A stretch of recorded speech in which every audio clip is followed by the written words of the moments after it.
Listen, little man. Wilhelm Reich.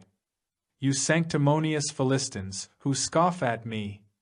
What has your politics fed on since you've been ruling the world? On butchery and murder. Charles de Coste. Preface. Listen, little man, is a human, not a scientific document. It was written in the summer of 1946 for the archives of the Orgone Institute. At the time there was no intention of publishing it.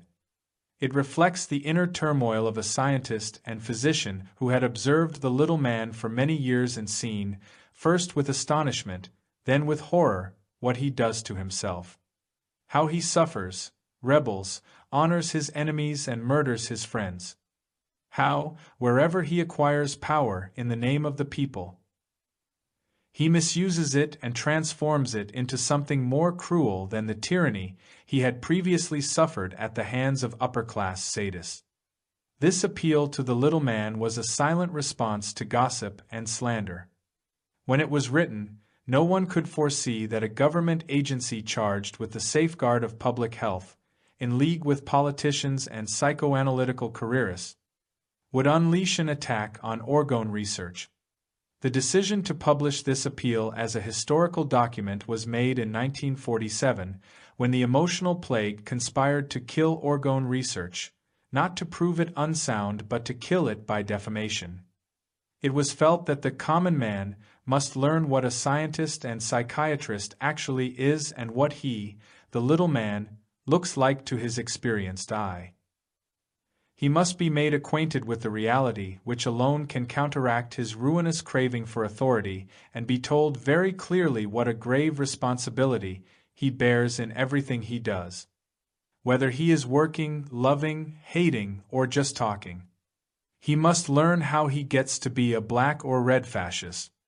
Anyone who is fighting for the safeguard of life and the protection of our children must necessarily oppose red as well as black fascism. Not because the red fascists, like the black fascists in their day, have a murderous ideology, but because they make cripples, puppets, and moral idiots of living healthy children. Because they exalt the state over justice, lies over truth, and war over life. Because children and the preservation of the life force that is in them are the only hope we have left. An educator and physician knows only one allegiance, to the life force in child and patient. If he is true to this allegiance, he will find simple answers to his political problems. This appeal does not ask to be taken as a guide to life. It describes the emotional storms of a productive individual who loves life. It does not propose to convince or to win adherent. It sets forth experience as a painting sets forth a storm. It makes no plea for the reader's sympathy. It formulates no program. The scientist and thinker asks but one thing of the reader, a personal reaction such as poets and philosophers have always been assured of. It is a hard-working scientist's protest against the secret, unavowed design of the emotional plague to destroy him with poison arrows shot from a secure hiding place. It shows what the emotional plague is, how it functions and how it obstructs progress. It is also a profession of faith in the vast treasures that lie untapped in the depths of human nature, ready to be utilized for the fulfillment of human hopes. Those who are truly alive are kindly and unsuspecting in their human relationships and consequently endangered under present conditions. They assume that others think and act generously, kindly, and helpfully in accordance with the laws of life. This natural attitude, fundamental to healthy children as well as to primitive man, inevitably represents a great danger in the struggle for a rational way of life as long as the emotional plague subsists, because the plague-ridden impute their own manner of thinking and acting to their fellow men. A kindly man believes that all men are kindly, while one infected with the plague believes that all men lie and cheat and are hungry for power. In such a situation the living are at an obvious disadvantage. When they give to the plague-ridden, they are sucked dry, then ridiculed or betrayed. This has always been true. It is high time for the living to get tough, for toughness is indispensable in the struggle to safeguard and develop the life force. This will not detract from their goodness, as long as they stand courageously by the truth. There is ground for hope in the fact that among millions of decent, hard-working people there are only a few plague-ridden individuals who do untold harm by appealing to the dark, dangerous drives of the armored average man and mobilizing him for political murder. There is but one antidote to the average man's predisposition to plague: his own feeling for true life. The life force does not seek power but demands only to play its full and acknowledged part in human affairs. It manifests itself through love, work, and knowledge. Anyone who wants to safeguard the life force from the emotional plague must learn to make at least as much use of the right of free speech that we enjoy in America for good ends as the emotional plague does for evil ones. Granted equal opportunity for expression, rationality is bound to win out in the end. That is our great hope. You're a little man, a common man. They call you little man or common man. They say your day has dawned, the age of the common man. You don't say that, little man. They do, the vice presidents of great nations, the labor leaders, the repentant sons of the bourgeoisie, the statesmen and philosophers. They give you the future, but they ask no questions about your past. You've inherited a terrible past. Your heritage is a burning diamond in your hand. That's what I have to tell you. A doctor, a shoemaker, mechanic, or educator has to know his shortcomings if he is to do his work and earn his living. For several decades now you have been taking over, throughout the world. The future of the human race will depend on your thoughts and actions. But your teachers and masters don't tell you how you really think and what you really are. No one dares to confront you with the one truth that might make you the unswerving master of your fate. You are free in only one respect, free from the self-criticism that might help you to govern your own life. I've never heard you complain. You exalt me as the future master of myself and my world. But you don't tell me how a man becomes master of himself, and you don't tell me what's wrong with me. What's wrong with what I think and do? You let the powerful demand power for the little man. But you yourself are silent. You provide powerful men with more power or choose weak, malignant men to represent you. And you discover too late that you are always the dupe. I understand you, because time and time again I've seen you naked in body and soul, without your mask, political label, or national pride. Nikita's a newborn babe, naked as a field marshal in his underclothes. I've heard you weep and lament. You've told me your troubles, laid bare your love and yearning. I know you and understand you. I'm going to tell you what you are, little man, because I really believe in your great future. Because the future undoubtedly belongs to you. Take a look at yourself. See yourself as you really are. Hear what none of your leaders or spokesmen dares to tell you. You're a little man, a common man. Consider the double meanings of these words, little and common. Don't run away. Have the courage to look at yourself. By what right are you lecturing me?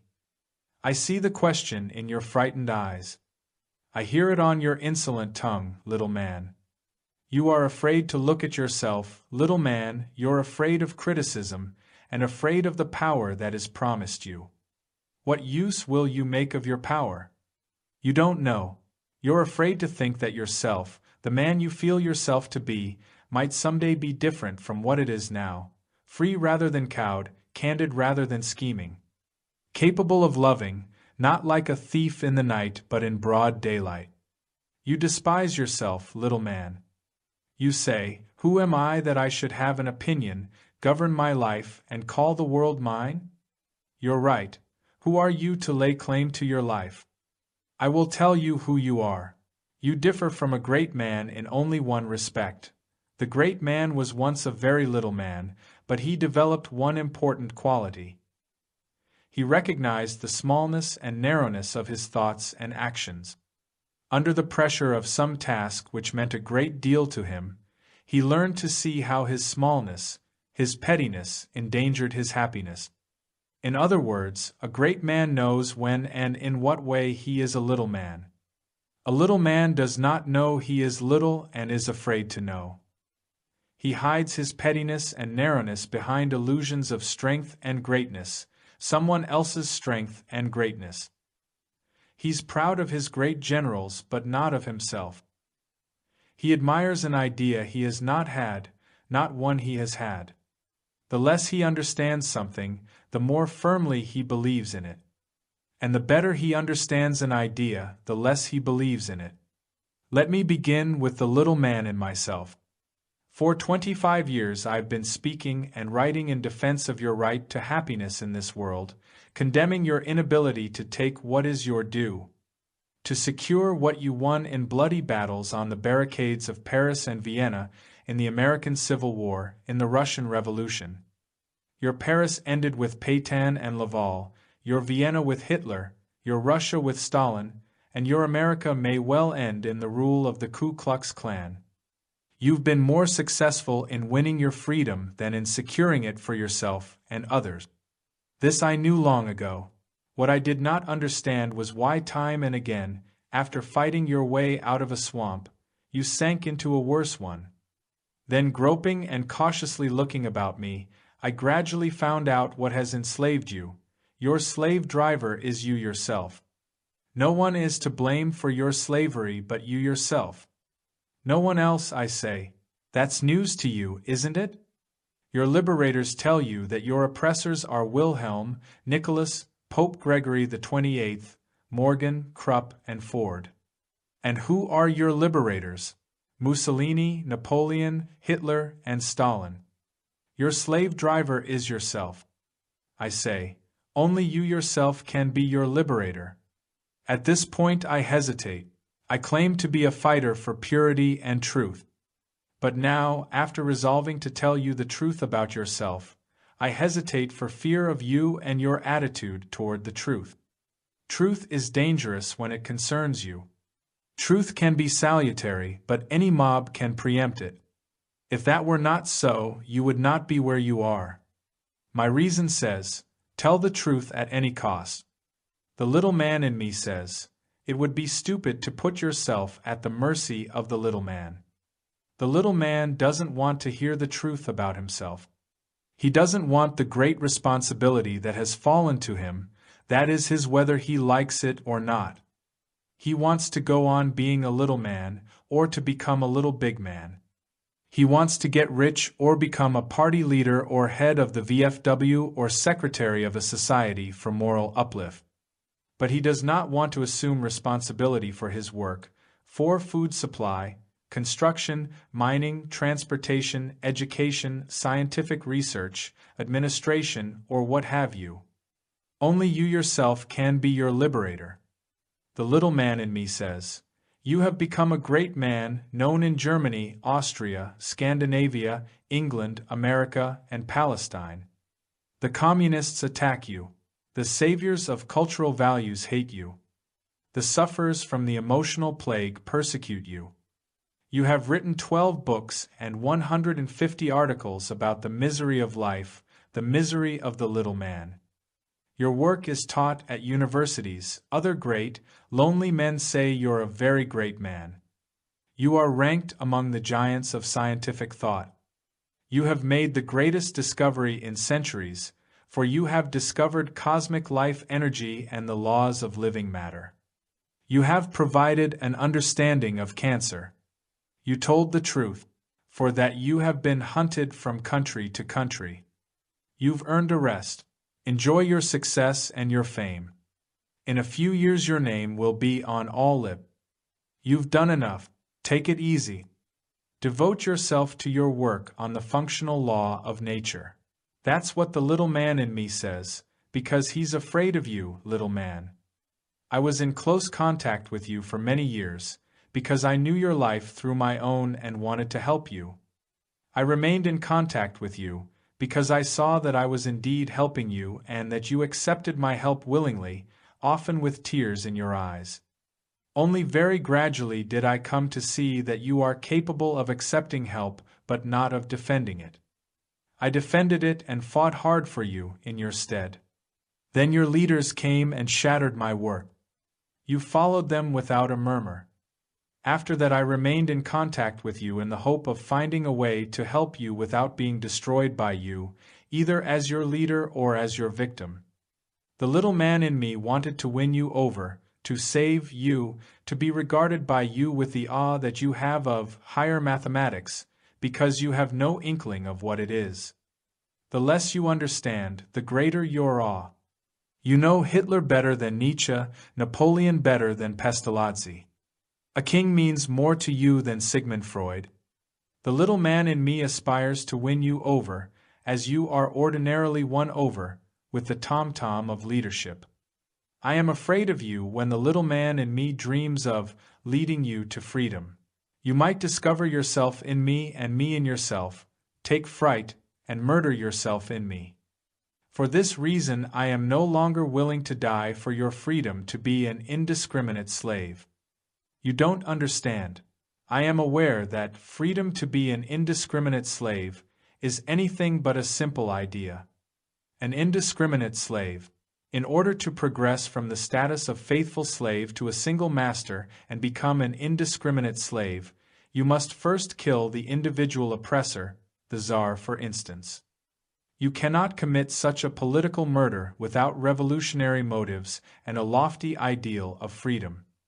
Accordingly, you found a revolutionary freedom party under the leadership of a truly great man, let's say Jesus, Marx, Lincoln, or Lenin. This truly great man is dead serious about your freedom. If he wants practical results, he has to surround himself with little men, with helpers and executants, because the task is enormous and he can't handle it all by himself. Besides, you wouldn't understand him. You'd ignore him if he didn't gather little big men around him. Surrounded by little big men, he gains power for you, or a bit of truth, or a new and better faith. He writes testaments, issues laws to ensure freedom, counting on your help and serious willingness to help. He lifts you out of the social muck you had sunk into. In order to keep all the little big men together and not to forfeit your confidence, the truly great man is compelled, little by little, to sacrifice the greatness he had achieved in profound spiritual solitude, far from you and your daily tumult, yet in close contact with your life. In order to lead you, he must let you worship him as an unapproachable God. You would have no confidence in him if he went on being the simple man he was, if, for instance, he lived with a woman out of wedlock. Thus it is you who create your new master. Exalted to the rank of the new master, the great man loses his greatness, which consisted in integrity, simplicity, courage, and closeness to the realities of life.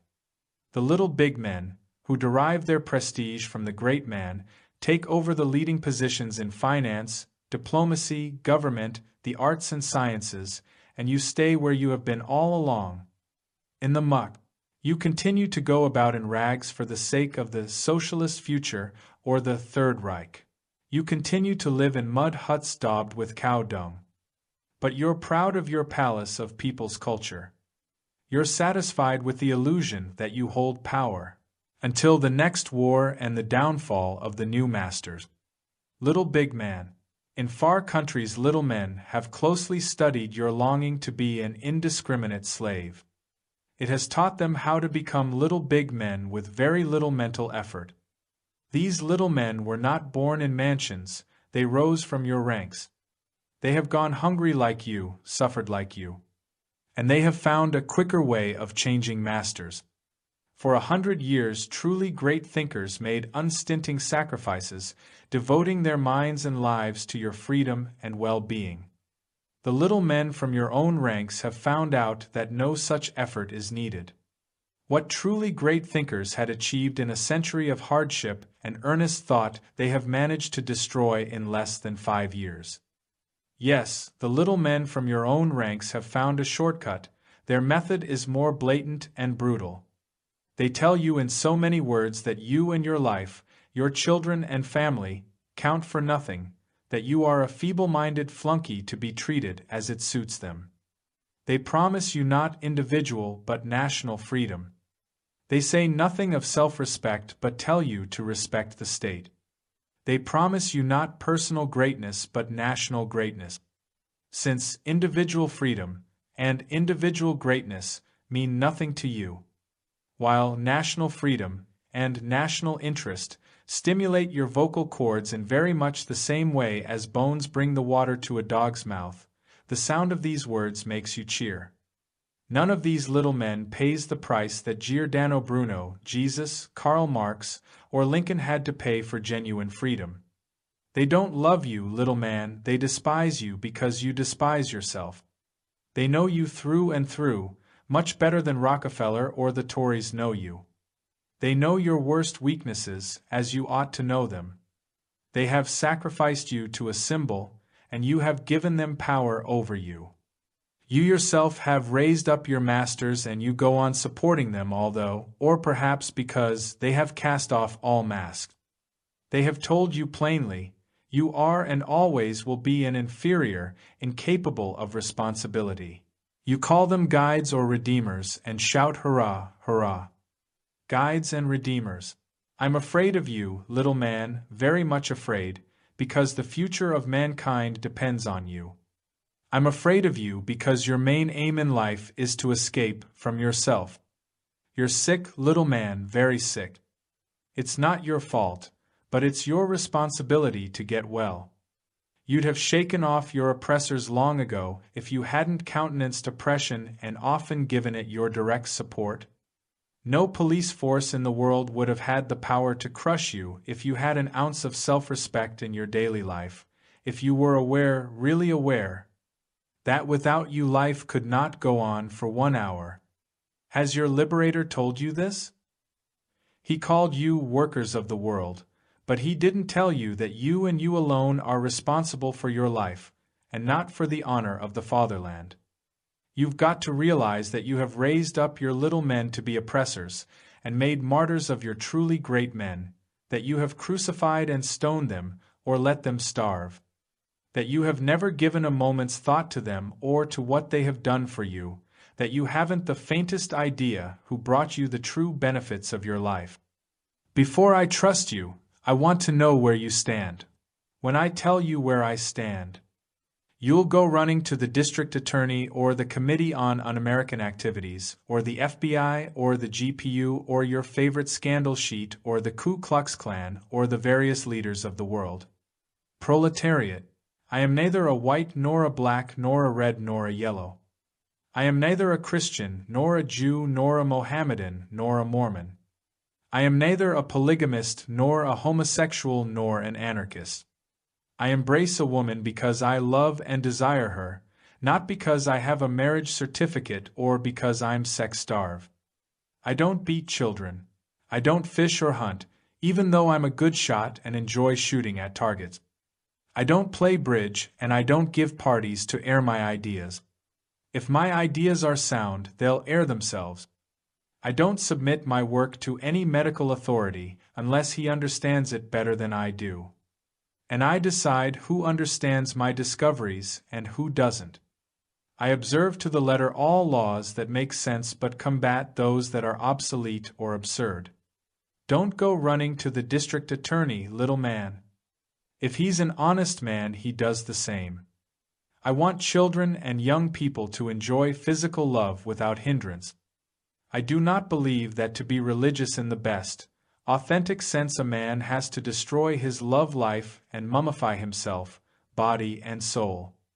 I know that what you call God really exists, but not in the form you think. God is primal cosmic energy, the love in your body, your integrity, and your perception of the nature in you and outside of you.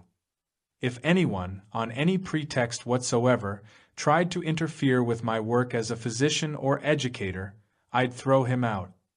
And if called into court, I'd ask him certain clear, simple questions that he'd be unable to answer without feeling ashamed for the rest of his life, because I'm a man who works, who knows what a human being is like inside, who knows that every human being has his worth, and who wants the world to be governed by work and not by opinions about work.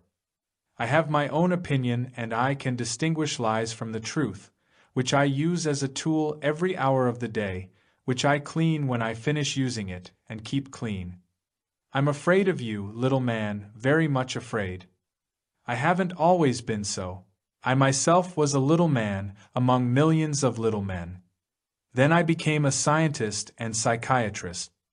I learned to see how very sick you are and how dangerous in your sickness.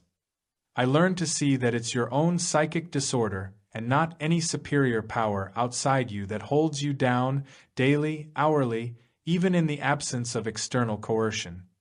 You'd have overcome the tyrants long ago if you had been inwardly alive and sound. In the past your oppressors sprang from the upper classes of society, but today they spring from your own rank. They are even littler men than you, little man. They must be very little indeed to know your wretchedness from their own experience, and on the basis of this knowledge to oppress you more efficiently and more cruelly than ever. You have no eye, no feeling for the truly great man. His character, his suffering, his yearning, his fury, and his struggle in your behalf are foreign to you. You are unaware that men and women exist who are inherently incapable of oppressing and exploiting you, men and women who want you to be free, really and truly free. You dislike such men and women because they are alien to your nature. They are simple and forthright. They value the truth as much as you value trickery. They see through you, not with contempt but with sorrow at the human condition, but your awareness of being seen through gives you a sense of danger. You recognize their greatness, little man, only when many other little men tell you they are great. You're afraid of great men, their closeness to life and love of life. But the great man loves you as he would love any other animal, as a living creature. He doesn't want you to suffer as you've suffered for thousands of years. He doesn't want you to talk nonsense, as you've done for thousands of years. He doesn't want you to live like a workhorse, because he loves life and wants it to be free from suffering and humiliation. You drive truly great men to despise you, to hide their heads in sorrow at you and your smallness, to avoid you, and worst of all, to pity you. If, little man, you are a psychiatrist, a Lombroso for instance, you brand the truly great man a criminal, or at least a would-be criminal, or a lunatic, because a great man does not, like you, see the aim of life in riches, in socially suitable marriages for his daughters, or in a political career, or in academic honors. So, because he's different from yourself, you call him a genius or a nut. He, for his part, is quite willing to admit that he's not a genius but only a living creature. You call him a social because he'd rather be alone with his thoughts than listening to inane chatter at your social functions.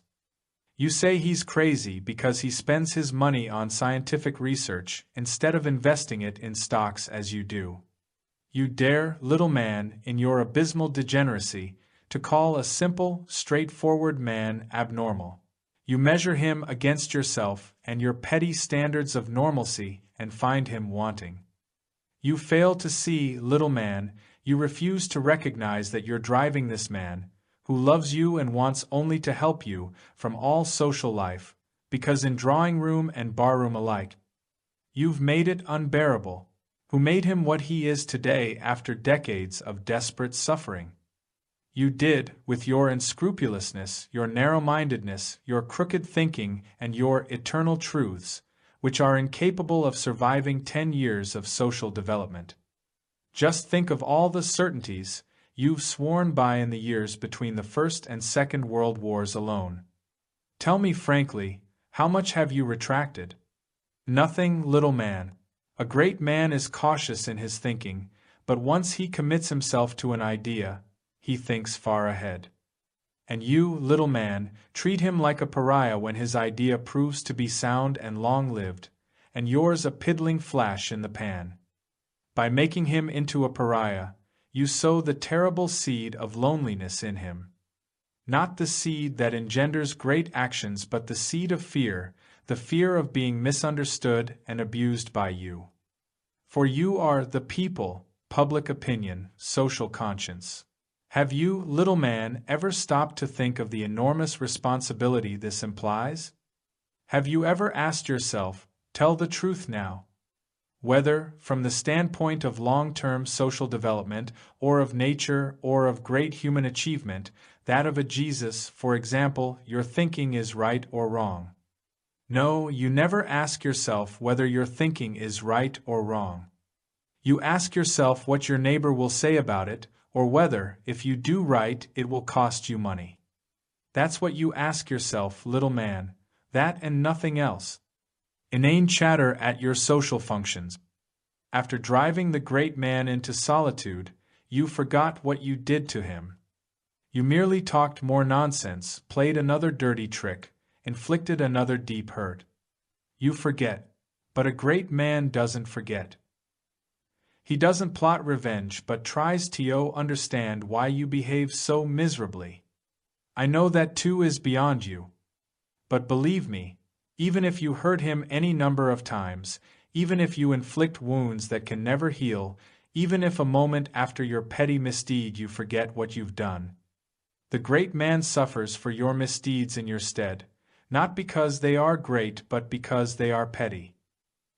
He tries to understand what it is that makes you sling mud at the husband or wife who has disappointed you, torment a child because some vicious neighbor has taken a dislike to him, betray your friends, ridicule the kindly but get what you can out of them, and cringe under the whip.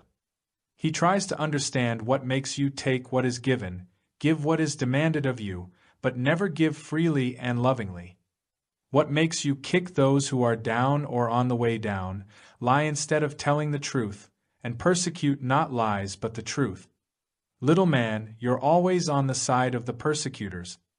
To win your favor, little man, to gain your worthless friendship, a great man would have to adapt himself to your ways, to say what you want to hear, to preen himself with your virtues. But he would not be great and true and simple. He would not be a great man if he had your virtues, your language, and your friendship. You can't help seeing that your friends, who say what you want to hear, have never been great men. No, you ask yourself what your neighbor will say about it. You don't believe that your friend could ever do anything great. You despise yourself in secret, especially when you stand on your dignity, and since you despise yourself, you are unable to respect your friend. You can't bring yourself to believe that anyone you have sat at table with or shared a house with is capable of great achievement. That is why all great men have been solitary. It is hard to think in your company, little man. One can only think about you or for your benefit, not with you, for you stifle all big, generous ideas. If you're a mother, you say to your thinking child, it's not fit for children. If you're a professor of biology, you say, no serious student can subscribe to that. What, doubt the existence of germs in the air? If you're a teacher, you say, a well-behaved child doesn't ask impertinent questions. And if you're a wife, you say, a discovery? You've made a discovery? If I were you, I'd go to work and support my family. But when the discovery comes out in the paper, little man, then you believe it whether you understand it or not. I tell you, little man, you've lost all feeling for the best that is in you. You've stifled it. And when you find something worthwhile in others, in your children, your wife, your husband, your father or mother, you kill it. Little man, you're small and you want to stay small. You despise yourself in secret, especially when you stand on your dignity. Germs in the air. But when the discovery comes out in the paper, you believe it whether you understand it or not. How, you ask me, do I know all this? I'll tell you. I have known you, shared your experiences. I've known you in myself. As a physician, I've freed you from what is small in you. As an educator, I've often guided you in the path of integrity and openness. I know how bitterly you resist your integrity, What mortal fear comes over you when called upon to follow your own, authentic nature? You are not always small, little man. I know you have your great moments, your flights of enthusiasm and exaltation. But you lack the perseverance to let your enthusiasm soar, to let your exaltation carry you higher and higher. You're afraid to soar, afraid of heights and depths. Nietzsche told you that long ago, far better than I can. He wanted to raise you up to be a Superman, to surpass the merely human. His Superman became your Führer, Hitler. And you have remained what you were, the subhuman. I want you to stop being subhuman and become yourself. Yourself, I say. Not the newspaper you read, not your vicious neighbor's opinion, but yourself. I know, and you don't, what you really are deep down. Deep down, you are what a deer, your god, your poet, or your philosopher is. But you think you're a member of the VFW, your bowling club, or the Ku Klux Klan. And because you think so, you behave as you do. This too was told you long ago, by Heinrich Mann in Germany, by Upton Sinclair and John Dos Passos in the United States.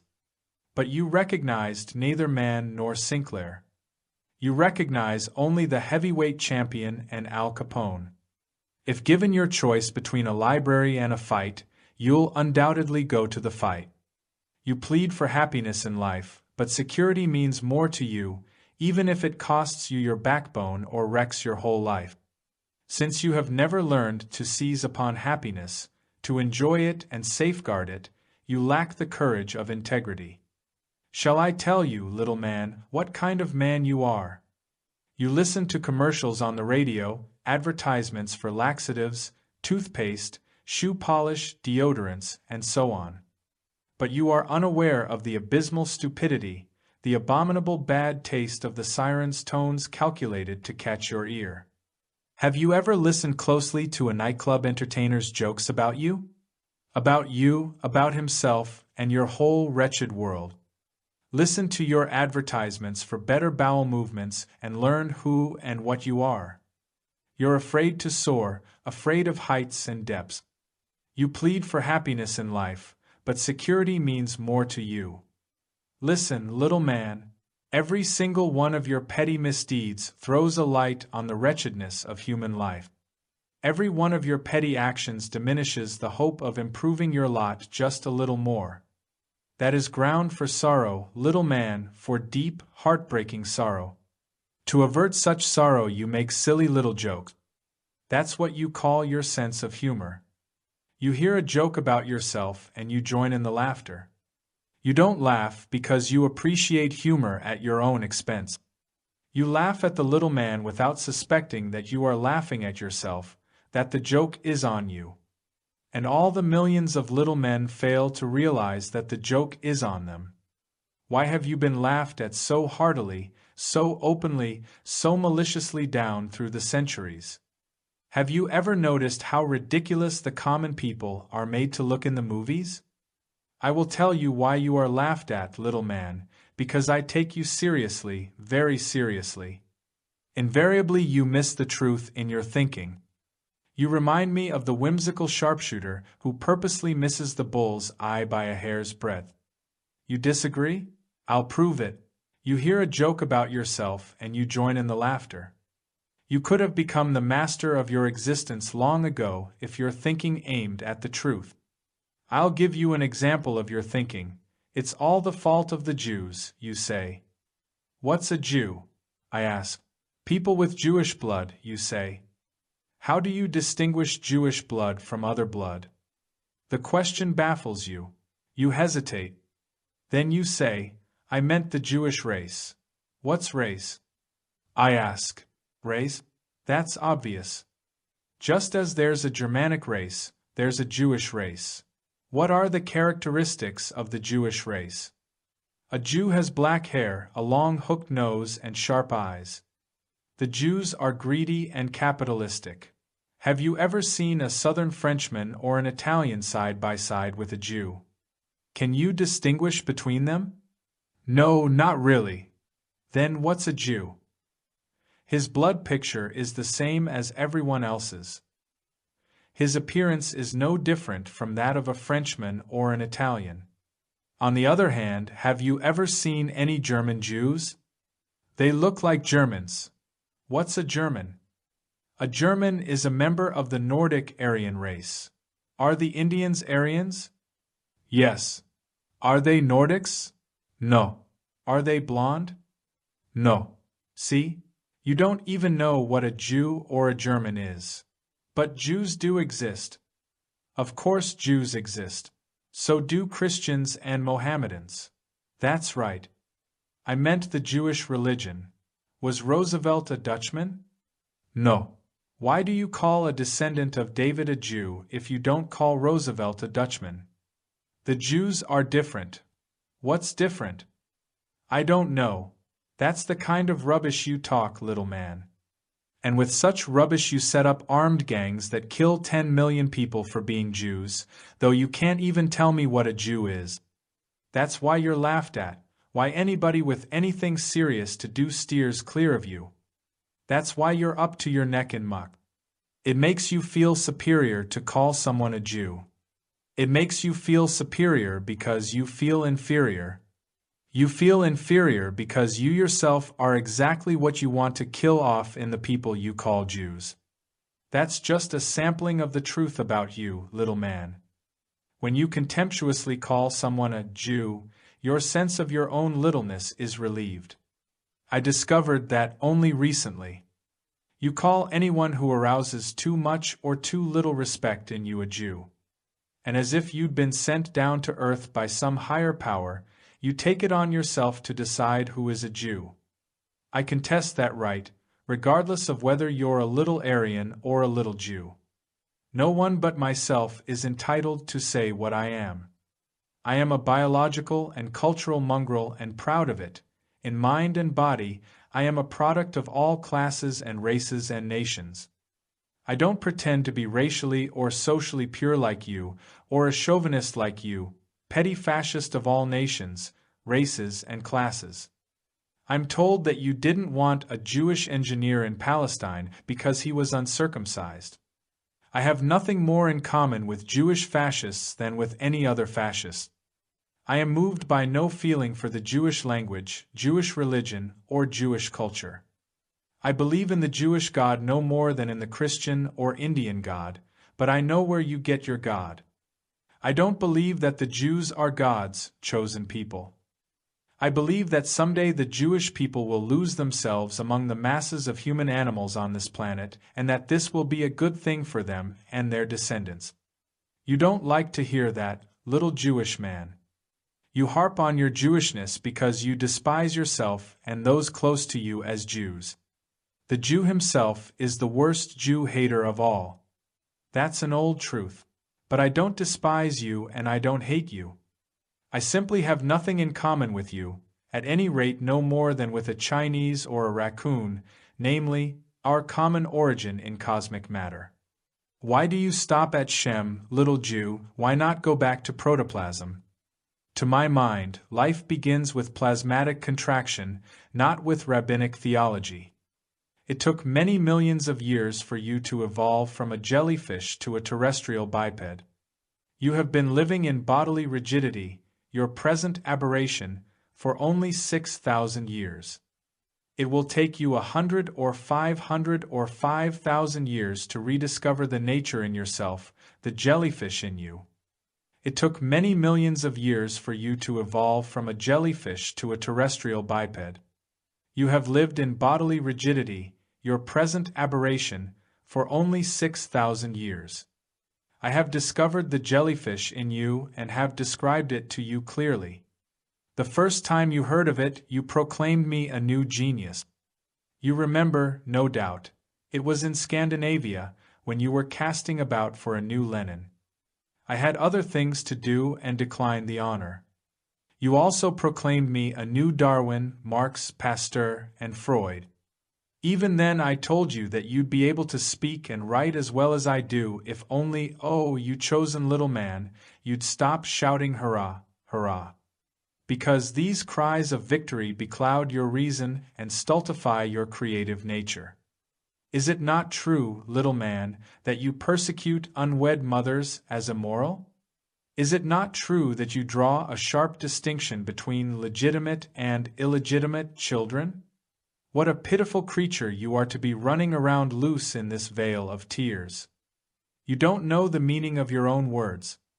You worship the Christ child. The Christ child was born of a mother who had no marriage certificate. What you worship in the Christ child, you poor little marriage-ridden man, is your own yearning for sexual freedom. You exalted the illegitimate Christ child, made him into the Son of God, who regarded no child as illegitimate. But then, cruel and small as you are, you began, in the person of the Apostle Paul, to persecute the children of true love and to give the children of true hate the protection of your religious laws. You are a vile little man.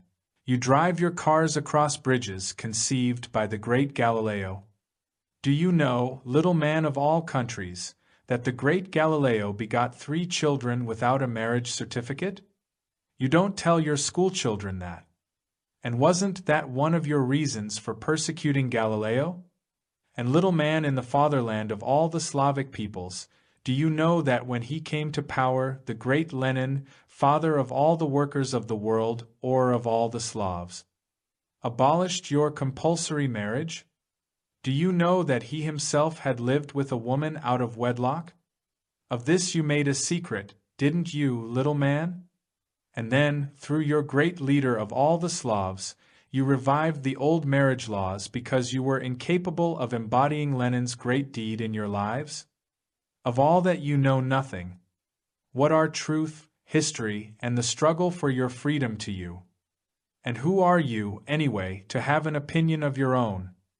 You don't so much as suspect that it's your own prurient imagination and your sexual irresponsibility that have made you fetter yourself with such marriage laws. I've said it before and I say it again. You feel wretched and small and stinking and mentally mutilated. You feel impotent, tense, rigid, lifeless, and empty. You haven't got a girl, or if you have, your only thought is to fuck her to prove you're a man. You don't know the meaning of love. You're constipated. You take laxatives. You smell bad, your skin is clammy or leathery.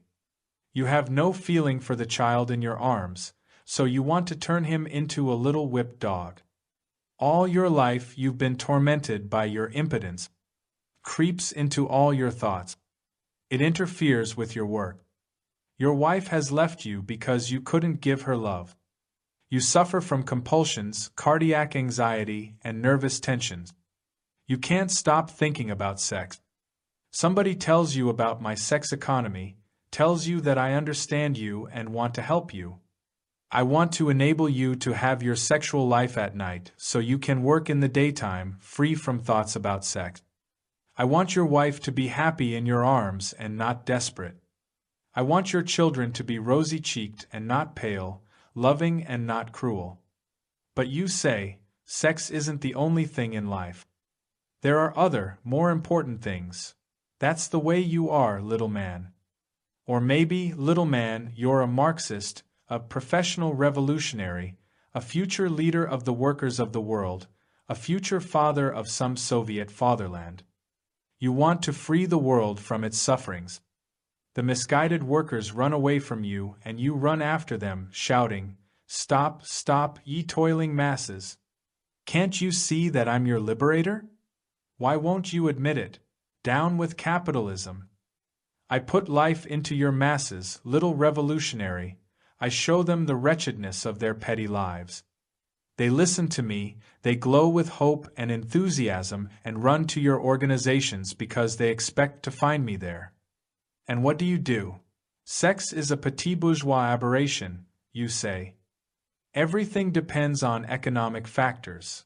And you read Van de Velde's book about love technique. When a great man set to work building a scientific foundation for your emancipation, you let him starve. You crushed the first campaign of truth against your deviation from the laws of life. When his campaign nevertheless proved successful, in spite of you, you took over its management and crushed it a second time. The first time the great man dissolved your organization. The second time he was unable to oppose you because he was dead. You didn't understand that in labor, your labor, he had found the vital force that creates value. You didn't understand that his theory of society was designed to protect your society against the state. You understood nothing at all. And even with your economic factors, you don't accomplish anything. A great and wise man worked all his life trying to teach you that you have to improve the economy if you want to get something out of life. That a civilization cannot be built by starving people but requires the development of every sphere of life. That you must free your society from all tyranny. That truly great man made only 2 mistakes in his efforts to enlighten you. He believed that you were capable of freedom and capable of safeguarding your freedom once you had won it. And his second mistake was to proclaim you, the proletarian, a dictator. And you, little man, what did you do with the great man's intellectual wealth? He gave you lofty, far-reaching ideas, but you retained only one resounding word: dictatorship. Of all the superabundance of a great warm heart, only one word remained: dictatorship. You threw everything else overboard: freedom, respect for the truth, liberation from economic slavery, methodical, constructive thinking. Only one ill-chosen, though well-meant word stayed with you: dictatorship. From this little blunder on the part of a wise man you built up an enormous system of lies, persecution, torture, prisons, executioners, secret police, informers and stool pigeons, uniforms, marshals and medals. Everything else you threw overboard. Now are you beginning to understand what you are like, little man? Not yet? All right, let's try again. You confuse the economic conditions of your welfare in life and love with machinery, the emancipation of man with the greatness of the state. Willingness to make sacrifices for great purposes with stupid, pig-headed party discipline, the awakening of the millions with the parading of armed might. Liberated love with indiscriminate rape when you came to Germany, the abolition of poverty with the extermination of the poor, weak, and helpless, child care with the breeding of patriots, family planning with medals for the mothers of 10 children. Haven't you yourself been victimized by this mother of 10 children idea of yours? Uniforms, marshals, and medals. The workers' fatherland isn't the only country where that ill-omened word dictatorship resounded in your ears. Elsewhere you dressed it in resplendent uniforms and from your ranks engendered the impotent, mystical, sadistic house painter who led you to the Third Reich and 60 million of your kind to the grave. And you went right on shouting, "Hurrah! Hurrah! Hurrah! That's the way you are, little man." But nobody dares to tell you. Because they're afraid of you, they want you to be little. You consume your happiness. You have never enjoyed happiness in full freedom, little man. That's why you consume it, why you take no responsibility for the preservation of your happiness. You haven't learned, you never had a chance, to cultivate your happiness with loving care, as a gardener cultivates his flowers and a farmer his wheat. Great scientists and poets and philosophers have kept away from you, little man, because in your company it is easy to consume happiness but hard to cultivate it. And they were eager to cultivate theirs. You consume your happiness. You don't catch my meaning, little man? All right, I'll explain. A discoverer works hard for 10, 20, 30 years on his science, his machine, or his social idea. Its newness is a staggering burden, and he has to bear it all by himself. Over the years he suffers from your stupidities, your puny, false ideas and ideals, learns to analyze and understand them, and finally replaces them by new ideas. Little man, you don't help him in his work. Far from it. You don't go to him and say, "My friend, I see how hard you're working. I also see that you're working on my machine or working for my child, my wife, my friend, my house, my field. I have long been plagued with troubles but unable to help myself. Can I help you to help me? No, little man, you never go to your helper to help him. You shout hurrah, hurrah, or you play cards, or you bellow at a fight, or you slave away in a factory or mine. But you never offer to help your helper. And I'll tell you why. Because at the beginning of his labor the discoverer has nothing to offer but ideas. No profits, no pay increase, no union wage scale, no Christmas bonus, and none of the comforts of life. All he has to share are troubles, and you want no troubles. Maybe you already have more of them than you need. But if you merely kept away and refrained from helping him, the discoverer wouldn't be unhappy on your account. He doesn't think and worry and discover for you. He does all this because he is driven by his own functional aliveness. He leaves it to the party leaders and clergymen to minister to you and take care of you and pity you. He thinks it's high time you learn to take care of yourself. But you don't content yourself with not helping, you harass him and spit at him. When after years of hard work the discoverer finally comes to understand why you are incapable of giving your wife happiness and love, you go and tell him he is sexually debased. You say that because you are sexually debased and therefore incapable of love, but that never dawns on you. If the discoverer has just found out why people are dying like flies of cancer, and you, little man, happen to be a professor of cancer pathology with a well-paid job at a cancer hospital, you say he's a fake, or that he knows nothing about air germs, or that he has spent or been given too much money for his research, or you ask him if he's a Jew or a foreigner. Or you insist on examining him to determine whether he is qualified to deal with your cancer, and you prefer to let many cancer patients die rather than admit that he has discovered what would enable you to save your patients. Your academic standing or your pocketbook or your connections with the radium industry mean more to you than truth and knowledge. Little man, you are and remain small and vile. I repeat, not only do you not help, but you interfere maliciously with the work the discoverer does for you or instead of you. Now do you understand why happiness runs away from you? Happiness wants to be worked for and earned. But you merely want to consume happiness. It runs away because it doesn't want to be consumed by you. In the meantime, the discoverer has managed to convince a good many people that his discovery has practical value, that it offers a possibility of understanding certain psychic disorders, or of lifting a weight, or blasting rock, or healing tumors, or seeing through opaque matter with the help of rays. You don't believe it until you see it in the paper, because you don't trust your own eyes and intelligence. When the discovery appears in the papers, you come running. Suddenly the discoverer, whom only a short while before you were denigrating as a charlatan, pornographer, faker, and menace to public morality, becomes a genius.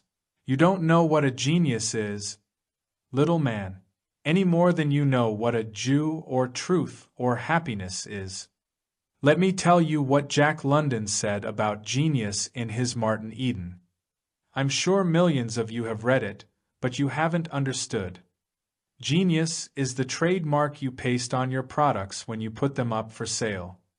If the discoverer, who only a little while ago was a sex fiend or a psychotic, turns out to be a genius, you will be in more of a hurry to consume the happiness he has brought into the world. In fact, you'll gobble it up, because millions of little men will come out and shout, "Genius, genius," in chorus with you. People will come in droves and eat your products out of your hand. If you're a doctor, patients will flock to you. You will be able to help them more quickly and more effectively, and you will make much more money than before. What's wrong with that? I hear you say, little man. Nothing's wrong with it, of course not. There's nothing wrong with making money by good honest work. But it is wrong not to give anything back to the discovery, not to cultivate it but only to exploit it, only to get rich from it. And that's exactly what you do. You do nothing to develop the great discovery in the right direction. You take it over mechanically, heedlessly, greedily, stupidly. You fail to see its possibilities or its limit. You are too short on feeling for life to see the possibilities, and at the same time you overstep the limit. If as a physician or bacteriologist you know typhoid and cholera to be infectious diseases, you will be sure to waste 30 years of research by looking for a cancer bacillus. Having learned from a great man that machines operate in accordance with certain laws, you build machines for the purpose of killing and regard living things as machines. In this you have gone astray, not for 3 decades but for 3 centuries. You have imprinted false conceptions indelibly on the minds of many thousands of scientific workers, and moreover done direct and serious injury to life itself, because, on the basis of this fallacy, you have been led, for the sake of your dignity or your professorship or your religion or your pocketbook or your character armor, to persecute, slander, imprison, or otherwise damage anyone who was really on the track of the life function. I know, you want your geniuses, and you're ready to honor them. But you want nice geniuses, well-behaved, moderate geniuses with no nonsense about them, and not the untamed variety who break through all barriers and limitations. You want a limited, cropped and clipped genius you can parade through the streets of your cities without embarrassment. That's the way you are, little man. You can spoon it in to the last drop, you can help yourself and gobble it up, but you can't create. And that's why you're where you are and what you are. Why you spend your whole life in a dismal office, punching an adding machine or hunched over a drawing board, or in the straitjacket of marriage, or in a schoolroom teaching. Though you hate children, you're incapable of developing, you'll never get a new idea, because you've always taken freely but given nothing, because you've always helped yourself to what someone else has given you ready-made. You want nice, cropped and clipped geniuses you can parade through the streets of your cities without embarrassment. You don't understand why this is so and must be so? I can tell you, little man, because when you came to me with your inner emptiness or your impotence or your psychic disorder, I learned to recognize you as a rigid animal. You can only gobble and take.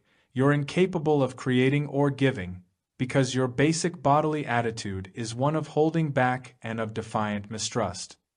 Because you panic when the primordial impulse to love and to give stirs in you.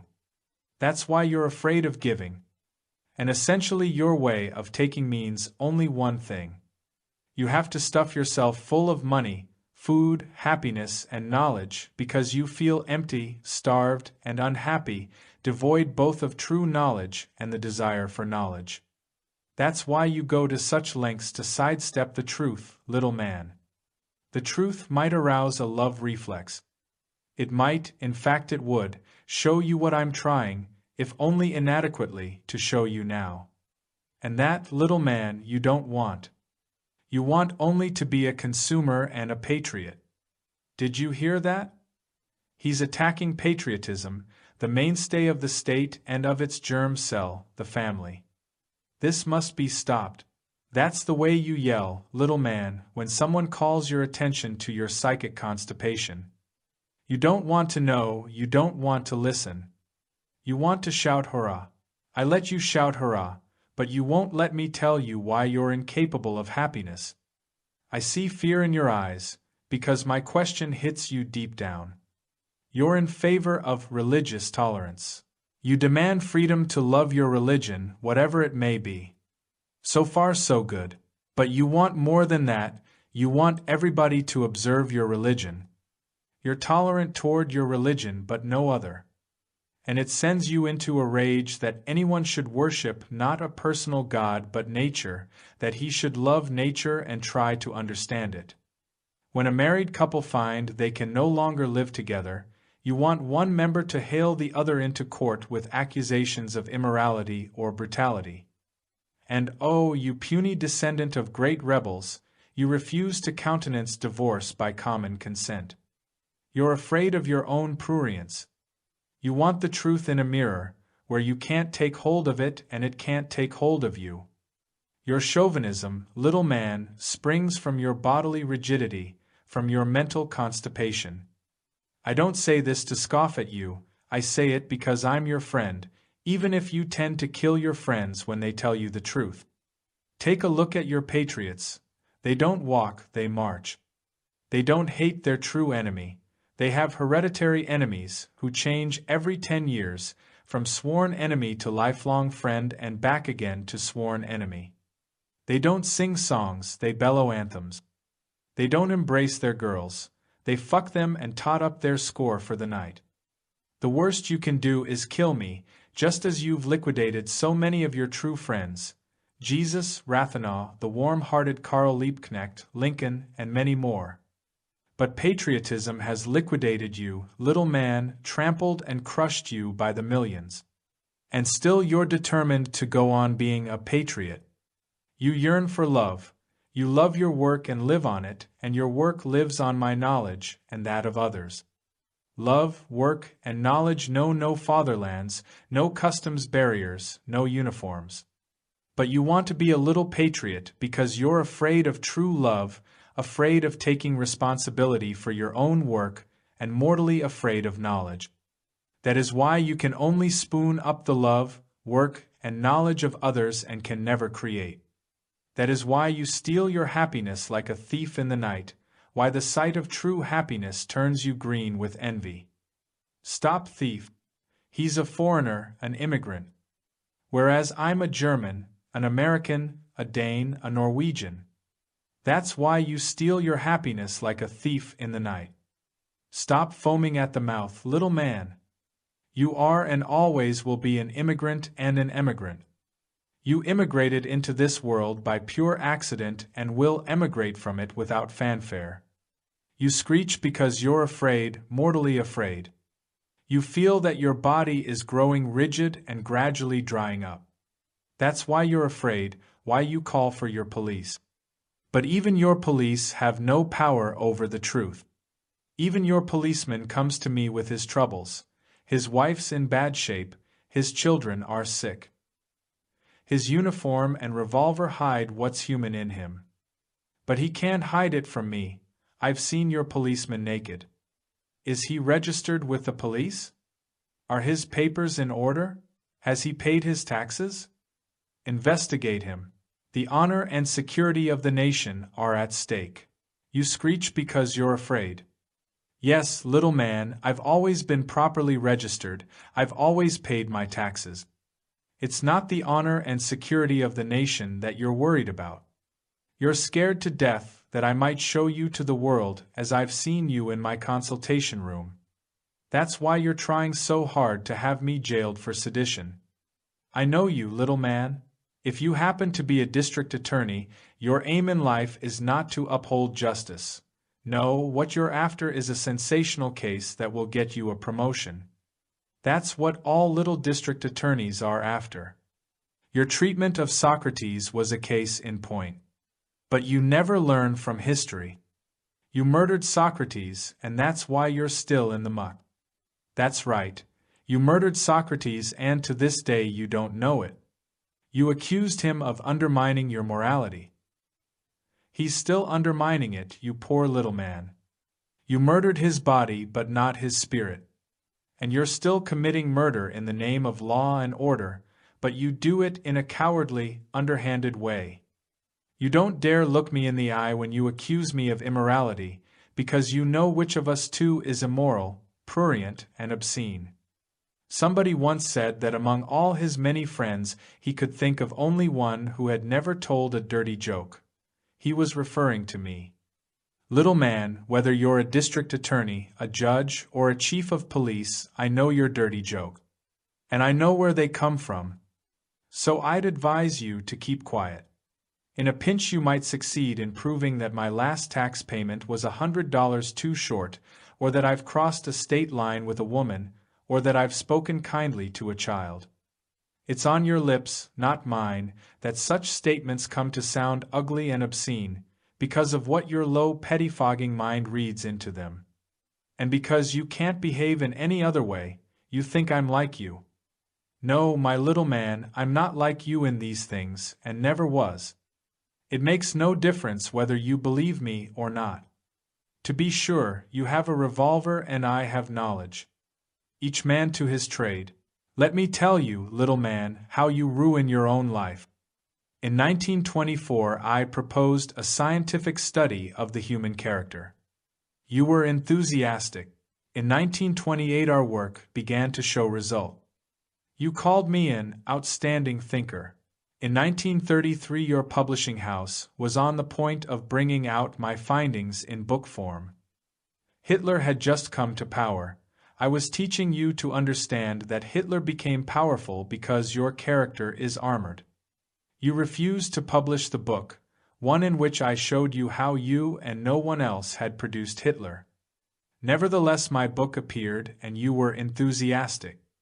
But you killed it with silence because your president had banned it. He had also advised mothers to repress the genital excitations of infants by having them hold their breath. For 12 years you were silent about my book despite your enthusiasm. In 1945 it was republished. You hailed it as a classic. You are still enthusiastic about it.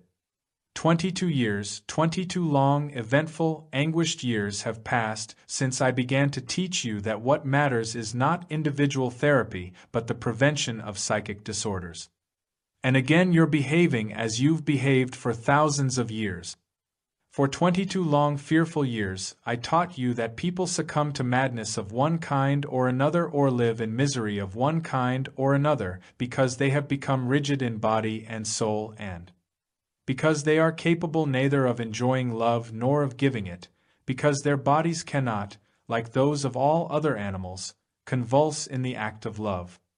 22 years after I first told you so, you tell your friends that the essential is not the cure but the prevention of psychic disorders. But you go on behaving as you've behaved for thousands of years. You state the great aim, without mentioning how it's to be attained. You don't mention the love life of the masses. You want to prevent psychic disorders, that much it's permissible to say, without going into the disaster of people's sexual lives, that is forbidden. As a physician, you're still up to your neck in the swamp. What would you think of an engineer who expounded the art of flying without revealing the secrets of the engine and propeller? That's what you do, you engineer of the human soul. Just that. You're a coward. You want the raisins out of my cake, but you don't want the thorns of my roses. Haven't you too, little psychiatrist, been cracking silly jokes about me? Haven't you ridiculed me as the prophet of bigger and better orgasms? Have you never heard the whimpering of a young wife whose body has been desecrated by an impotent husband? Or the anguished cry of an adolescent bursting with unfulfilled love? Does your security still mean more to you than your patient? How long will you go on valuing your respectability above your medical mission? How long will you refuse to see that your pussyfooting procrastination is costing millions their lives? You put security before truth. When you hear about my orgone, you don't ask, what can it do to cure the sick? No. You ask, is he licensed to practice medicine in the state of Maine?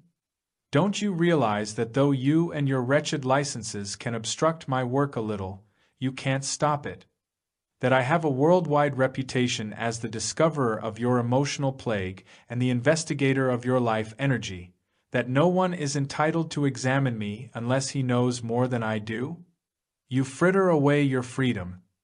No one has ever asked you, little man, why you haven't been more successful in winning freedom, or if you have won it, why you have quickly lost it to a new master.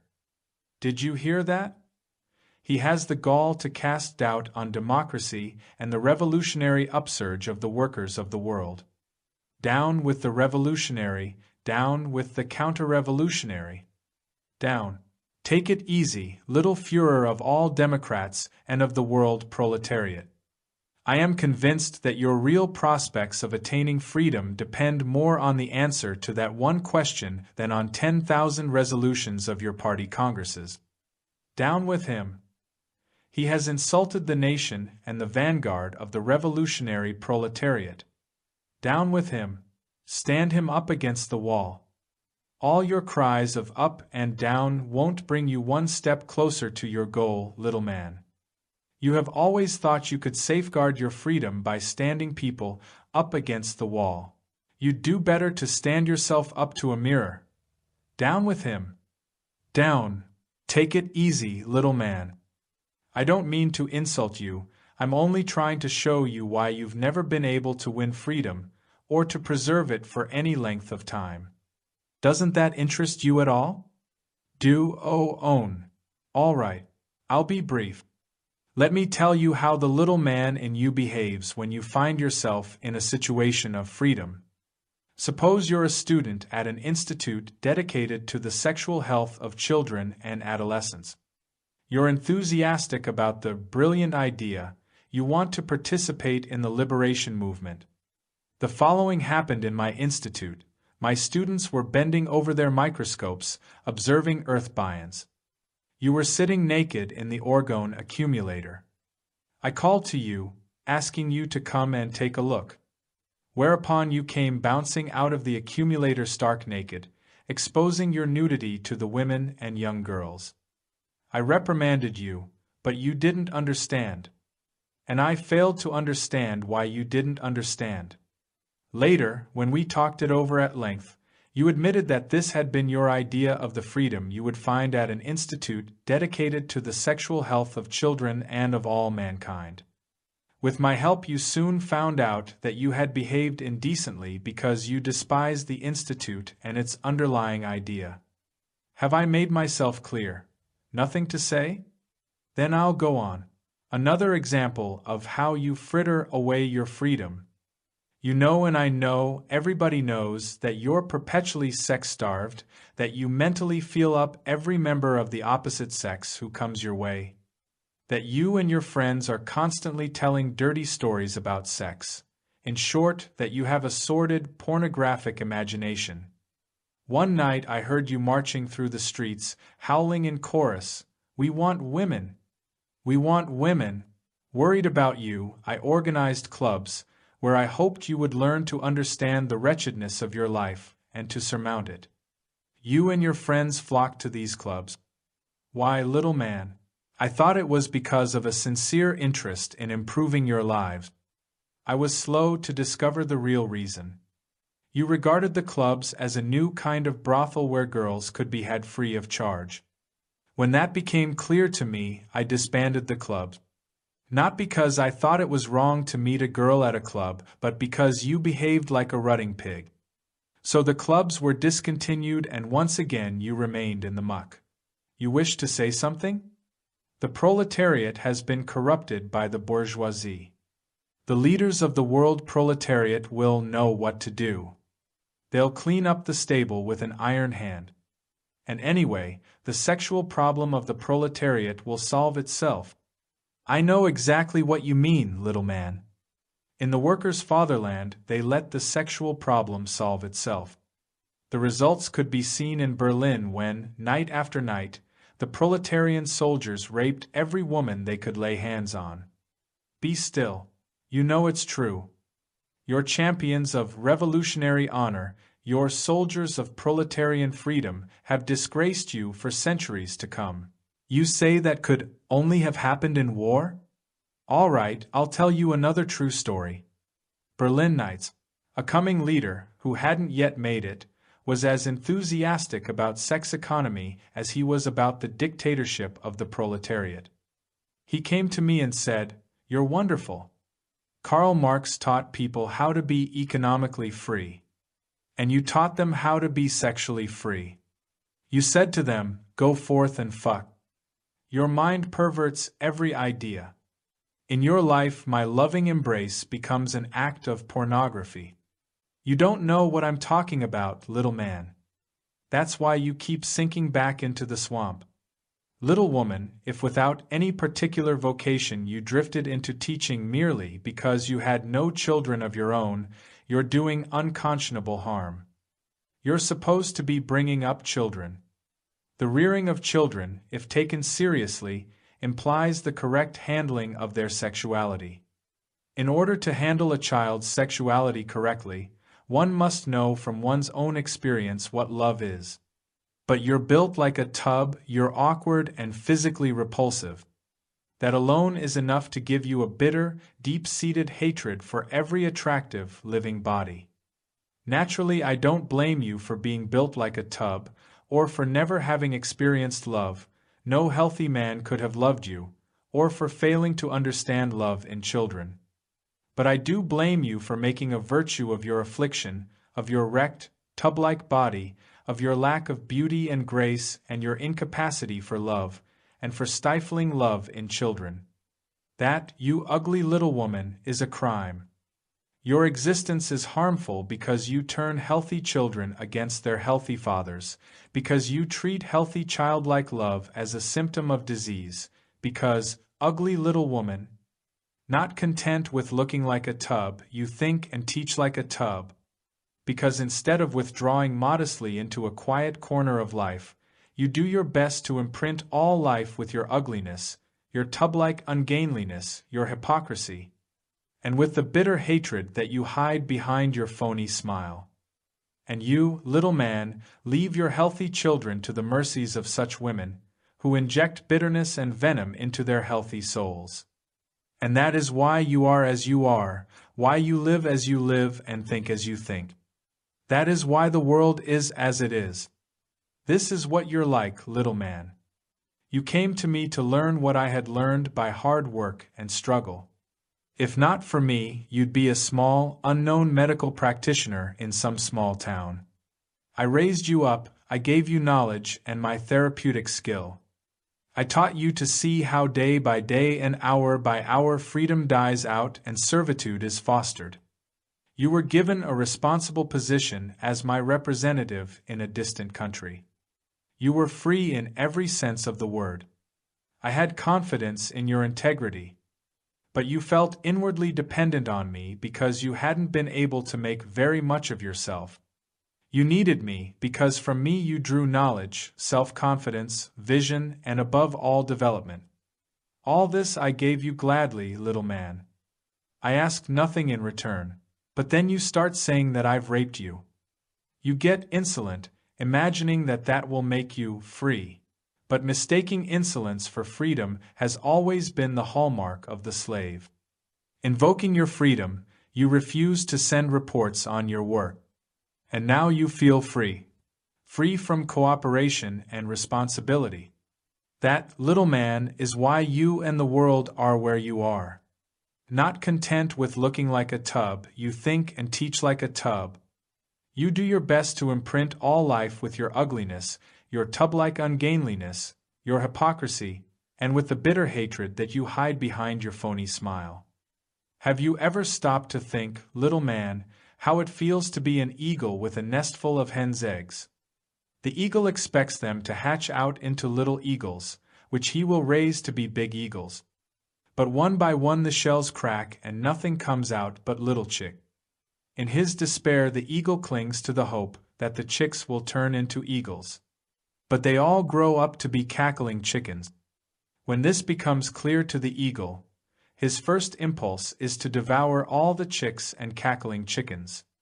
The one thing that deters him from this wise crime is the forlorn hope that someday one of all these little chicks may turn out to be a little eagle, who will grow up to be a big eagle, able like himself to look far into the distance from his lofty crag and discover new worlds, new ideas, new ways of life.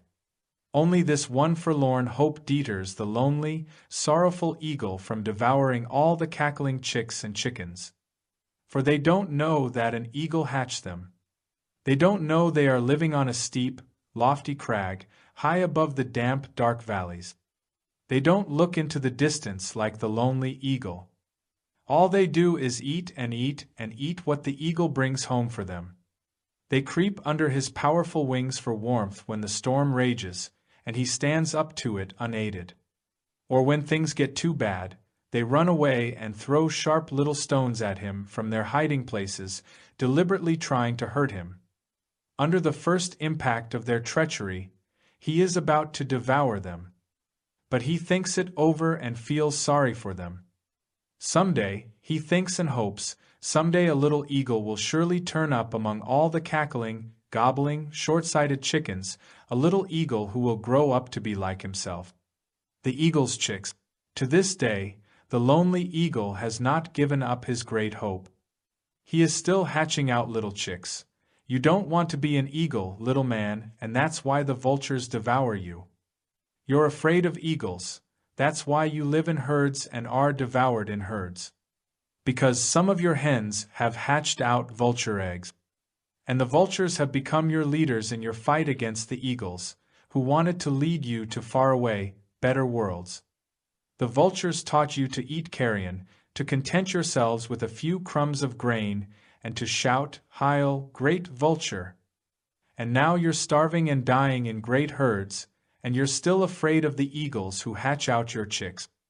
Little man, you've built your house, your life, your culture, your civilization, your science and technology, your love and your methods of child-rearing, on sand. You don't know this, you don't want to know it, and when a great man tells you, you kill him. In your affliction you come and ask questions, always the same ones. My child is spiteful and cruel, constipated and pale. He smashes everything he can lay his hands on and screams with terror at night. He is backward at school. What should I do? Help me. Or, my wife is frigid, she gives me no love. She tortures me, has fits of hysterical screaming, and runs around with a dozen other men. What should I do? Advise me. Or, we won the last war, the war to end all wars. And now an even more horrible war has broken out. Help, what should I do? Or, the civilization I was so proud of is collapsing under the weight of inflation. Millions of people are starving, murdering, stealing, and going to the dogs. They have given up hope. Help. Tell me what to do. What should I do? What should we do? That has been your eternal question down through the ages. It is the fate of great achievements, born from a way of life that sets truth before security, to be gobbled up by you and excreted in the form of shit. 4 centuries great, brave, lonely men have been telling you what to do. Time and again you have corrupted, diminished, and demolished their teachings. Time and again you have been captivated by their weakest points, taken not the great truth but some trifling error as your guiding principle. This, little man, is what you have done with Christianity, with the doctrine of the sovereign people, with socialism, with everything you touch. Why, you ask, do you do this? I don't believe you really want an answer. When you hear the truth, you'll cry bloody murder, or commit it. You've done all this and built your house on sand because you're afraid or unable to feel the life force within you, because you stifle and kill the love in your child before the child is even born. Because you can't endure any free, living, natural movement or expression.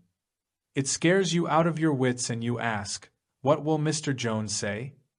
You're afraid to think, little man, because thought goes hand in hand with intense bodily sensations and you're afraid of your body.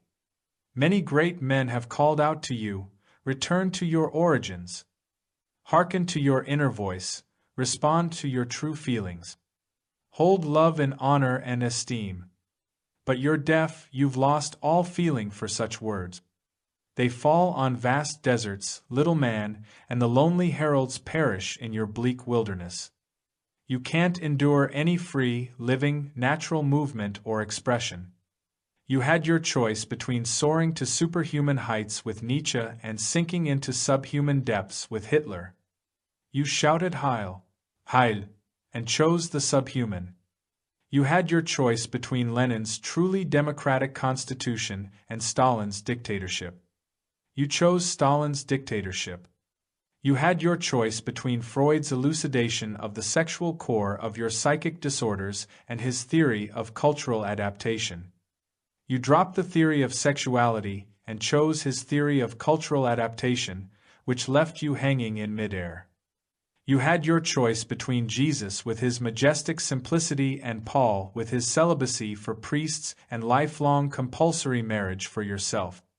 You chose the celibacy and compulsory marriage, and forgot the simplicity of Jesus' mother, who bore her child for love and love alone.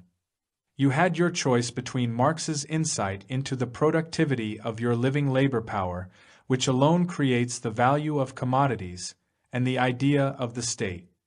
You forgot the living energy of your labor and chose the idea of the state. In the French Revolution, you had your choice between the cruel Robespierre and the great Danton. You chose cruelty and sent greatness and goodness to the guillotine. In Germany, you had your choice between Göring and Himmler on the one hand and Liebknecht, Landau, and Muzzum on the other. You made Himmler your police chief and murdered your great friends. You had your choice between Julius Streicher and Walther Rathenau. You murdered Rathenau. You had your choice between Lodge and Wilson. You murdered Wilson. You had your choice between the cruel Inquisition and Galileo's truth. You tortured and humiliated the great Galileo, from whose inventions you are still benefiting, and now, in the 20th century, you have brought the methods of the Inquisition to a new flowering. You had your choice between shock therapy and the understanding of psychic disorder. You chose shock therapy for fear of seeing the enormity of your own wretchedness. You wanted to go on being blind where only wide-open, sharp-sighted eyes can help. Only very recently you had your choice between murderous atomic energy and helpful orgone energy. Consistent in your wrong-headedness, you chose atomic energy. You now have your choice between ignorance of the cancer cell and my disclosure of its secret, which can and will save millions of human lives. For years you've been repeating the same inanities in the press, but you haven't a word to say about the insight that might save your child, your wife, or your mother. You are starving by the millions, little man of India, but you war with the Mohammedans over sacred cows. You go in rags, little Italian or Slav of Trieste, but the center of your preoccupations is whether Trieste should be Italian or Yugoslav. I always thought Trieste was a seaport for ships from all over the world. You hang Nazis after they have killed millions of people. Where were you and what were you thinking about before those millions were killed? Mightn't a few hundred corpses have given you food for thought? Do you have to see millions of them before the humanity in you stirs? Every one of your acts of smallness and meanness throws light on the boundless wretchedness of the human animal. Why so tragic, you ask? Do you feel responsible for all evil? With remarks like that you condemn yourself. If, little man among millions, you were to shoulder the barest fraction of your responsibility, the world would be a very different place. Your great friends wouldn't perish, struck down by your smallness. That's why your house still rests on sand. The roof is caving in on you, but you have your proletarian or national honor. The floor is sinking under your feet, and you sink with it, shouting, Heil, my great Führer, long live the German, Russian, Jewish nation. Your water pipes have burst and your child is drowning, but you still stand for order and discipline and try to whip them into your child. The wind is howling through your walls, your wife is in bed with pneumonia, but you, little man, continue to regard what would be a solid foundation for your existence as a figment of the Jewish mind. You come running to me and ask, Dear, good, great doctor, what should I do? What should we do? My whole house is collapsing, the wind is whistling through the cracks in the walls, my child is sick and my wife is miserable. I'm sick myself. What should I do? What should we do? Build your house on granite. By granite I mean your nature that you're torturing to death, the love in your child's body, your wife's dream of love, your own dream of life when you were 16. Exchange your illusions for a bit of truth. Throw out your politicians and diplomats. Take your destiny into your own hands and build your life on rock. Forget about your neighbor and look inside yourself. Your neighbor, too, will be grateful. Tell your fellow workers all over the world that you're no longer willing to work for death, but only for life. Instead of flocking to executions and shouting hurrah, hurrah, make a law for the protection of human life and its blessings. Such a law will be a part of the granite foundation your house rests on. Protect your small children's love against the assaults of lascivious, frustrated men and women. Stop the mouth of the malignant old maid. Expose her publicly or send her to a reform school instead of young people who are longing for love. Don't try to outdo your exploiter in exploitation if you have a chance to become a boss. Throw away your swallowtails and top hat, and stop applying for a license to embrace your woman. Join forces with your kind in all countries. They are like you, for better or worse. Let your child grow up as nature, or God, intended. Don't try to improve on nature. Learn to understand it and protect it. Go to the library instead of the prize fight. Go to foreign countries rather than to Coney Island. And first and foremost, think straight, trust the quiet inner voice that tells you what to do. You hold your life in your hands, don't entrust it to anyone else, least of all to your chosen leaders. Be yourself. Any number of great men have told you that. Throw out your politicians and diplomat. Would you listen to the reactionary petit bourgeois individualist? Doesn't he know that history has its irreversible course and its dustbin, which is where he'll end up? Know yourself, he says. Bourgeois rubbish. The revolutionary proletariat of all countries, led by its beloved leader, the father of all peoples, all Russians, Prussians and Panslavs, will liberate the people. Down with all individualists and anarchists. Long live the fathers of all peoples and Slavs. Hurrah! Hurrah! Listen to me, little man, I see trouble in store for you. You're in the process of taking over, you know it and tremble at the thought. For centuries you'll murder your friends and hail the Führers of all nations, of all proletarians, Russians and Prussians. Year in, year out, you'll hail one master after another. You won't hear the whimpering of your infants, the moans of your adolescents, the stifled longings of your wives or husbands, or, if you do, you'll dispose of all that as bourgeois individualism. On through the centuries you'll shed blood instead of safeguarding life, confident that with the executioner's help you're building your freedom. And day after day, year after year, you'll find yourself up to your ears in muck. On through the centuries you'll flock to hear Big Mouth, you'll cherish his words and succumb to his evil lures, but you'll be blind and deaf to the call of your own life. Because you're afraid of life, little man, mortally afraid. You do your best to murder it in the belief that you're building socialism or the state or nation or the glory of God. You won't want to know that what you're really building, day by day and hour by hour, is your own misery, that you don't understand your children, that you destroy their backbone before they can stand bravely erect, that you steal love, that you are money-mad and power-hungry, that you keep a dog because you're determined to be somebody's master. On through the centuries you'll repeat your mistakes until you and your kind die a mass death. Victims of the universal social misery, until the horror of your existence strikes a first feeble spark of self-understanding in you. Then, very gradually, cautiously groping your way, you'll learn to seek out and to find your friend, the man of love, of work, and of knowledge. Then you will learn to understand, respect, and honor him.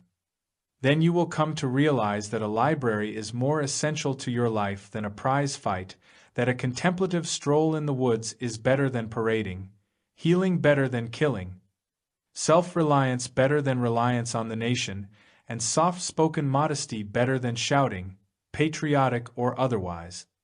Coney Island. You're afraid of life. You think the end justifies the means, however vile. I tell you, the end is the means by which you achieve it. Today's step is tomorrow's life. Great ends cannot be attained by base means. You've proved that in all your social upheavals. The meanness and inhumanity of the means make you mean and inhuman and make the end unattainable. How, then, I hear you ask, shall I attain my end, whether it be Christian love, socialism, or American democracy. Your Christian love and your socialism and your American democracy are what you do each day, your manner of thinking each hour, of embracing your life companion and loving your child. They are your attitude of social responsibility toward your work, and your determination not to become like the crushers of life you so hate. But you, little man, abuse the freedom conferred on you by democratic institutions. You do your best to destroy these institutions instead of giving them a firm root in your daily life. I've seen you as a German refugee abusing Swedish hospitality. At that time you were still a prospective leader of all the wretched of the earth. Do you remember the Swedish institution of smorgasbord? Oh yes, you do. You know what I mean. Can your memory be as short as all that? Then I'll remind you. The Swedes have the generous custom of setting dishes filled with good things to eat on tables in their dining halls and leaving the guest free to take as much as he liked. To you this custom was strange and new. It was beyond you that anyone could put his trust in human decency. You told me with malicious glee that you had purposely gone without eating all day so as to be able to stuff yourself full of free food in the evening. I went hungry as a child. I know it, little man. I saw you go hungry and I know what hunger is. But what you don't know, you future savior of the prisoners of starvation, is that by stealing smorgasbord you are perpetuating your children's hunger a millionfold. There are certain things one just doesn't do. When receiving hospitality one does not steal silver spoons, or the host's wife, or his smorgasbord. After the downfall of Germany I saw you sitting on a park bench, half-starved. You told me that Red Aid, the relief organization of your party of all the wretched of the earth, had refused to help you because you couldn't prove you were a party member.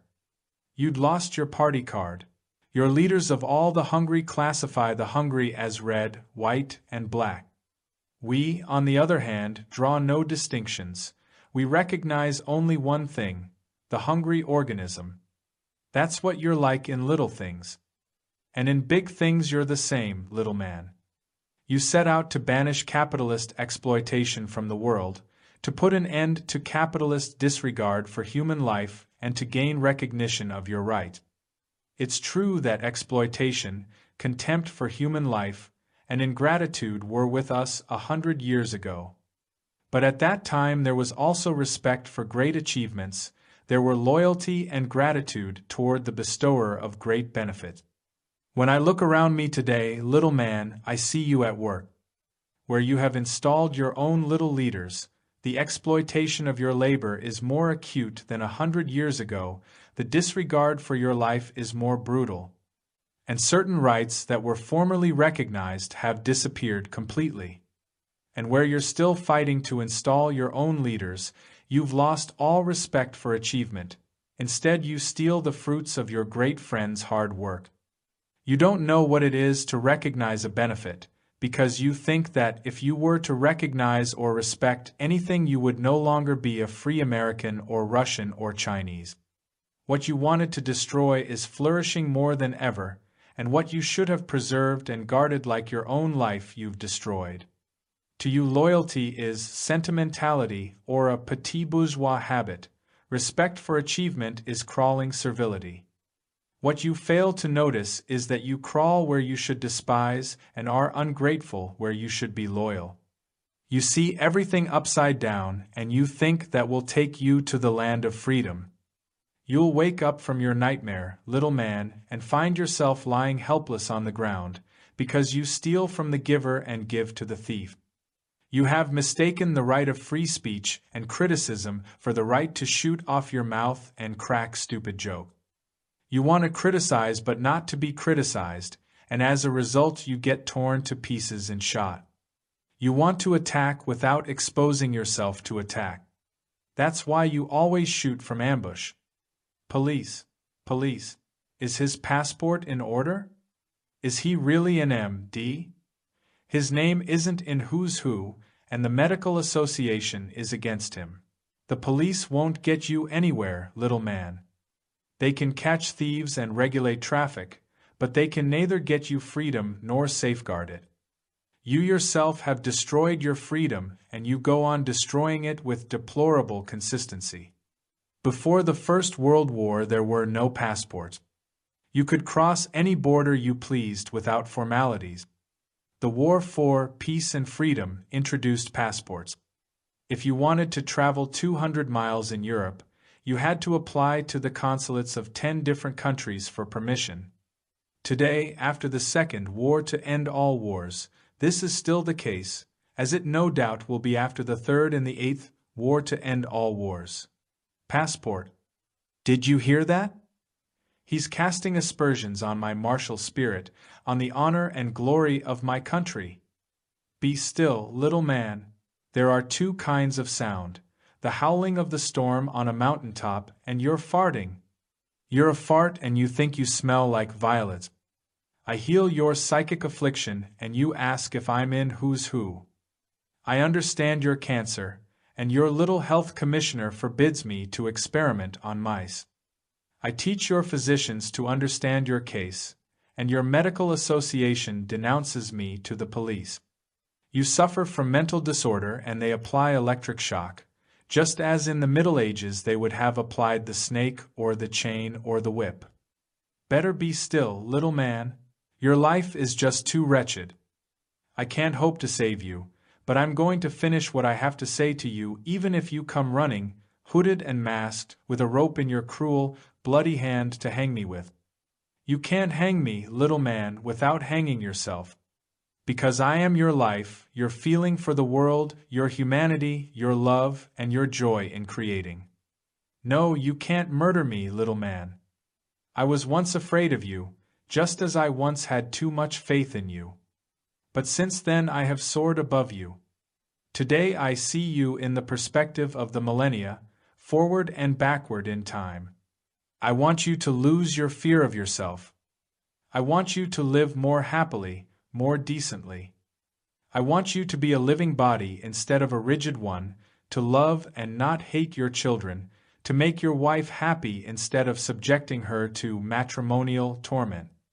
I am your physician, and since you inhabit this planet, I am a planetary physician. I am neither a German, nor a Jew, nor a Christian, nor an Italian. I am a citizen of the earth. But you have eyes only for American angels and Japanese devils. Stop him. Investigate him. Has he got a license to practice medicine? Issue a royal decree forbidding him to practice without the consent of the king of our free country. He's carrying on experiments connected with my pleasure function. Throw him in jail. Deport him. I myself have acquired the right to carry on my work. No one can confer it on me. I have founded a new science which at long last makes it possible to understand you and your life. As certainly as for hundreds of years you have clutched at other doctrines as a last resort in your hour of peril, you will come back to mine in 10, 100, or 1,000 years. Your health commissioner has no power over me, little man. He would be able to influence me only if he had the courage to recognize my truth. He hasn't got the courage. That's why, when he gets back to his own country, he announces that I have been interned in a mental hospital, and why he appoints an ignoramus, who has tried to disprove the existence of the pleasure function by falsified experiments, Inspector General of Hospitals. But all this doesn't prevent me from writing this appeal to you, little man.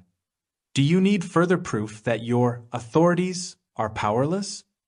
Your specialists, your health commissioners and professors have been unable to enforce their ban on the explanation of your cancer. They explicitly forbade me to study it and dissect it and subject it to microscopic analysis, but I went right ahead.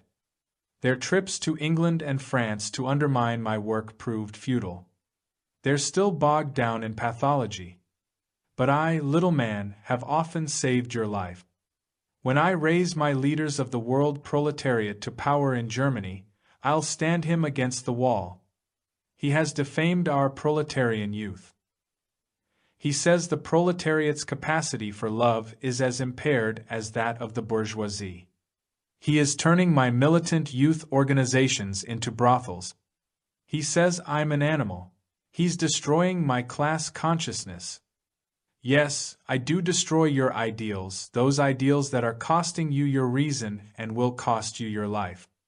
You're unwilling to see your grand ideal except in a mirror, where you can't grab hold of it.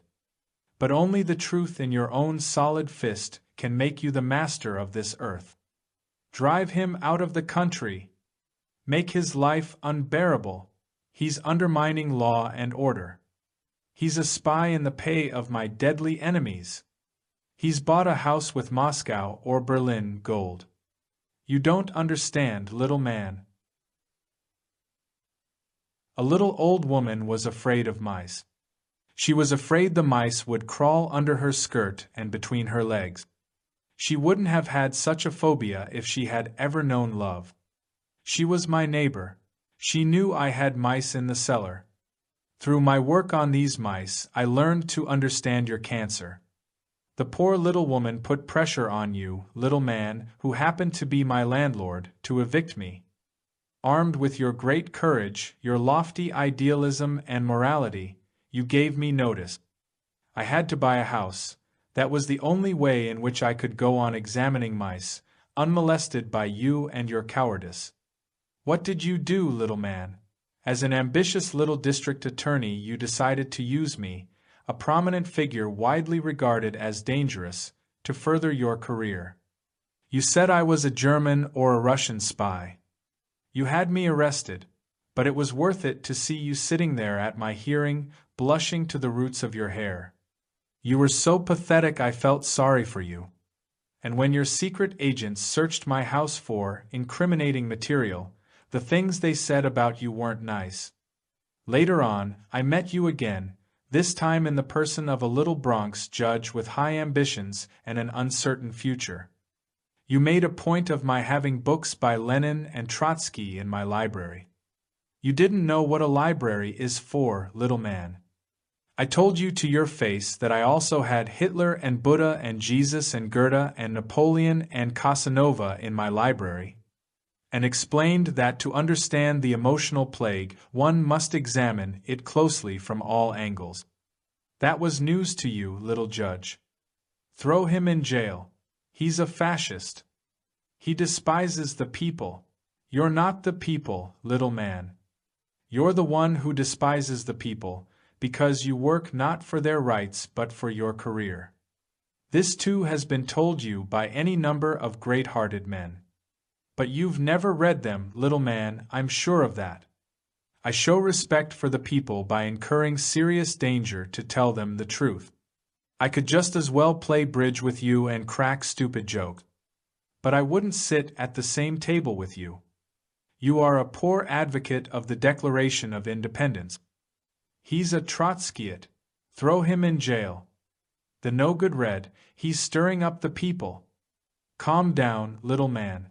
I'm not stirring up the people, I'm trying to stir up your self-confidence and humanity, and you can't put up with that, because you want to make a career and win votes, so as to become a high court judge or a leader of the world proletariat.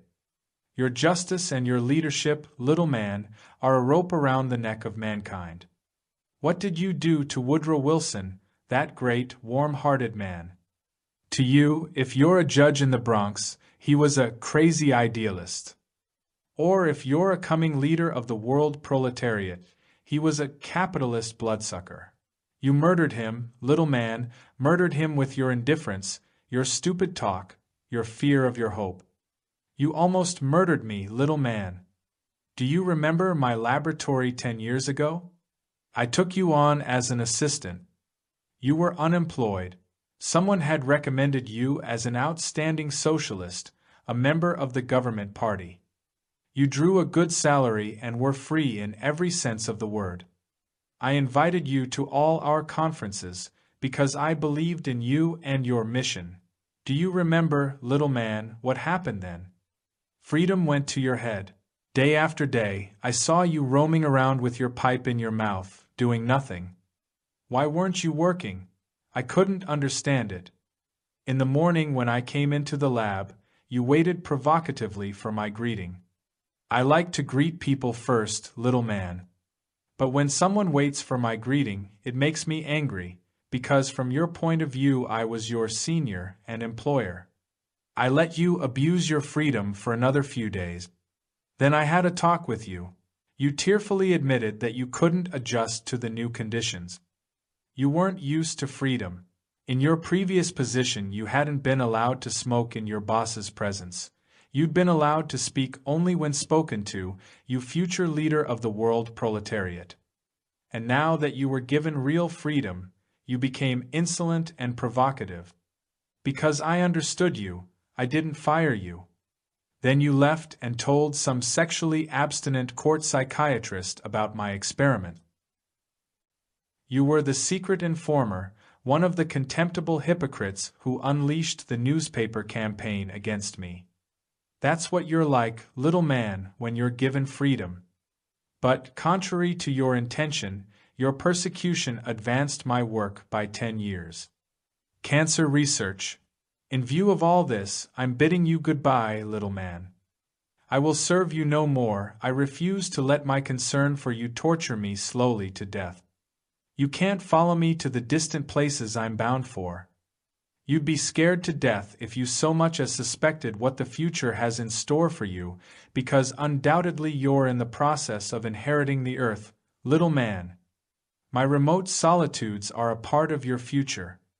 But for the present I don't want you as a traveling companion. As a traveling companion you may be all right in a club car, but not where I'm going. Kill him. He despises the civilization that I, the little man in the street, have built. I'm a free citizen of a free democracy. Hurrah! You're nothing, little man. Nothing whatever. You didn't build this civilization, it was built by a few of your more decent masters. Even if you're a builder, you don't know what you're building. If I or someone else were to say, take responsibility for what you're building, you'd call me a traitor to the proletariat and flock to the father of all proletarians, who does not say such things. You're not free, little man, and you haven't the faintest idea what freedom is. You wouldn't know how to live in freedom. Who brought the plague to power in Europe? You little man, and in America? Think of Wilson. Listen to him. He's accusing me, the little man. Who am I? What power have I to interfere with the President of the United States? I do my duty and obey orders. I don't meddle with politics. When you drag thousands of men, women, and children to the gas chambers, you're only obeying orders. Is that right, little man? And you're so innocent you don't even know that such things are happening. And you're only a poor devil, whose opinion counts for nothing, who hasn't even got one. And who are you, anyway, that you should meddle with politics? I know. I've heard all that many times. But then I ask, why don't you do your duty in silence when a wise man tells you that you and you alone are responsible for what you do, or tries to persuade you not to beat your children, or pleads with you for the 1000th time to stop obeying dictators? What becomes of your duty, your innocent obedience, then? No, little man, when truth speaks, you don't listen. You listen only to bluster, and then you shout hurrah! Hurrah! You're cowardly and cruel, little man. You have no sense of your true duty, which is to be a man and to preserve humanity. You imitate wise men so badly and bandits so well. Your movies and radio programs are full of murder. You will drag yourself and your meanness through many centuries before becoming your own master. I'm bidding you goodbye in order to work more effectively for your future, because when I'm far away you can't kill me, and you respect my work more in the distance than close at hand. You despise anything that's too close to you. That's why you put your proletarian general or marshal on a pedestal.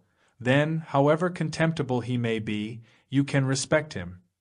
And that's why great men have given you a wide berth since the dawn of history. You put your general on a pedestal, then you can respect him. That's megalomania. The man is stark raving mad. I know, little man, you're very quick to diagnose madness when a truth doesn't suit you. You regard yourself as normal. You've locked up the lunatics and the world is run by you normal people. Then who's to blame for all the trouble? Not you, of course. You only do your duty, and who are you to have an opinion of your own? I know. You don't have to say it again. It's not you I'm worried about, little man. But when I think of your children, when I think how you torment the life out of them trying to make them normal like yourself, I almost want to come back to you and do what I can to stop your crimes. But I also know that you've taken precautions against that by appointing commissioners of education and child care. I wish I could take you on a little tour of the world, little man, to show you what you, as the apostle and embodiment of the people, are and have been, in the present and in the past, in Vienna, London, and Berlin. You'd find yourself everywhere and recognize yourself without difficulty, regardless of whether you're a Frenchman, a German, or a Hottentot, if only you had the courage to look at yourself. Normal man. When I think of your children, how you torment the life out of them, trying to make them normal like yourself. He's insulting me. He's desecrating my mission. I'm not insulting you, little man, and I'm not desecrating your mission. I'll be only too glad if you show me I'm wrong, if you prove that you're capable of looking at yourself and recognizing yourself. If you can give me the same kind of proofs as I'd expect of a mason who's building a house. I'd expect him to show me that the house exists and is fit to live in. And if I prove that instead of building houses, he merely talks about his mission to build houses, this mason will hardly be entitled to accuse me of insulting him. In the same light, it's up to you to prove that you are the apostle and the embodiment of man's future. It's no use trying to hide like a coward behind the honor of the nation or of the proletariat, because you've already shown too much of your true nature. I say it again. I'm bidding you goodbye. It's taken me many years and cost me a good many sleepless, tormented nights. Your coming leaders of the world proletariat don't make things so hard for themselves. Today they're your leaders and tomorrow you'll find them grinding out copy for some nondescript weekly. They change their opinions as easily as a man changes his shirt. I don't change my opinions as if they were dirty shirts. I keep faith with you and your future. But since you're incapable of respecting anyone you rub shoulders with, I'm obliged to get away from you. Your great-grandchildren will inherit my efforts. I know that, and I don't mind waiting for them to enjoy the fruits of my labors, just as I've been waiting for 30 years for you to accept and make use of them. But all you do is shout, hurrah, hurrah, or down with capitalism, or down with the Constitution. Some 100 years ago, echoing the physicists and machine builders, you began to babble that the soul doesn't exist. Then a great man came and showed you your soul, but he wasn't able to tell you how this soul is anchored in your body. You said, psychoanalysis is absurd. It's charlatanism. Urine can be analyzed, not the soul. You were able to talk like that because all you saw in medicine was urine analysis. The struggle for your soul went on for 40 hard years. I know that struggle because I took part in it for your sake. One day you found out that you could make a lot of money out of the diseased human soul. It sufficed to have a mental patient spend an hour a day with you for several years, and to charge him so much an hour. Then, and not a moment sooner, did you become convinced that the soul exists. In the meantime, the study of your perishable body proceeded quietly. I discovered that your soul is a function of your life energy, in other words, that body and soul are a unity. By following this clue, I further discovered that your life energy stretches out when you feel happy and loving and contracts when you are suffering from anxiety. For 15 years you ignored me. But I continued along the same lines and discovered that this life energy, which I called orgone, also exists in the atmosphere outside your body. I succeeded in seeing it in the dark and in devising an apparatus with which to magnify it and make it visible in flashes. For 2 years, while you were playing cards or talking political nonsense, or tormenting your wife or ruining your child, I was spending many hours a day in the dark, verifying my discovery of your life energy. Little by little I found a way of demonstrating it to others, and it became evident that they saw the same thing as I did. And now, if you happen to be a doctor who believes the psyche to be a secretion of the endocrine glands, you tell one of the patients I have been able to cure that my success was due to suggestion. If you happen to suffer from obsessive doubts and to be afraid of the dark, you say the phenomenon you have just observed was a product of suggestion and that you felt as if you were attending a spiritualist séance. That's the way you are, little man. In 1946, you're making preposterous assertions about the soul as confidently as you denied its existence in 1920. You're still the same little man. In 1984, you won't hesitate to make money out of the orgone and to slander, ridicule, and belittle some other truth, just as you have slandered, ridiculed, and belittled the discovery of the soul or of the cosmic energy. And you will go right on being the little man, the critical little man, ubiquitously shouting hurrah, hurrah. Do you remember how you ridiculed the discovery that the earth does not stand still but rotates on its axis and revolves around the sun? By saying that if this were true the glasses on a waiter's tray would totter and fall off. That was a few hundred years ago, little man.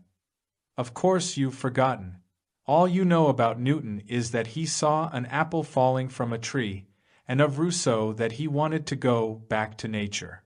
From Darwin you took only the struggle for existence, but not the fact that you are descended from the ape. And of Goethe's Faust, which you're so fond of quoting, you understand no more than a cat understands of mathematics. You are stupid and vain, empty and ape-like, little man. With a deadly certainty you miss the essential and cling to the fallacy. I've told you that before. In your bookstores you display deluxe editions of books about your Napoleon, that little man in gold braid who left the world nothing but universal conscription. But in none of your bookstores is it possible to find a copy of my Kepler with his early intimation of your cosmic origins. That's why you are and remain in the muck, little man. That's why you persist in believing that I spent 20 years of worry and pains, not to mention money, trying to convince you of the existence of cosmic energy by suggestion. No, little man. In sacrificing so much, I actually learned to heal the plague in your body. You don't believe me. In Norway I heard you say, anybody who spends so much money on experiments is literally mad. I understood you. You judge me by yourself. You can only take, you can't give. That's why it's no more conceivable to you that a man might find his greatest joy in giving than that it might be possible to spend 3 minutes with a member of the opposite sex without starting to. Fuck. You steal the benefits of life. I'd respect you if you were a big thief, but you're a small, cowardly thief. You're shrewd and adroit, but because your mind is constipated you can't create. So you steal a bone and crawl away to gnaw at it. Freud once told you as much. You gather around the willing, joyful giver and suck him dry. You suck and in your perversity you call him the sucker. You cram yourself full of his knowledge, his happiness, his greatness, but you can't digest what you've eaten. Comes right out in shit and stinks abominably. Or to preserve your dignity after your theft, you revile the victim, calling him a madman or a charlatan or a seducer of children. Yes, a seducer of children.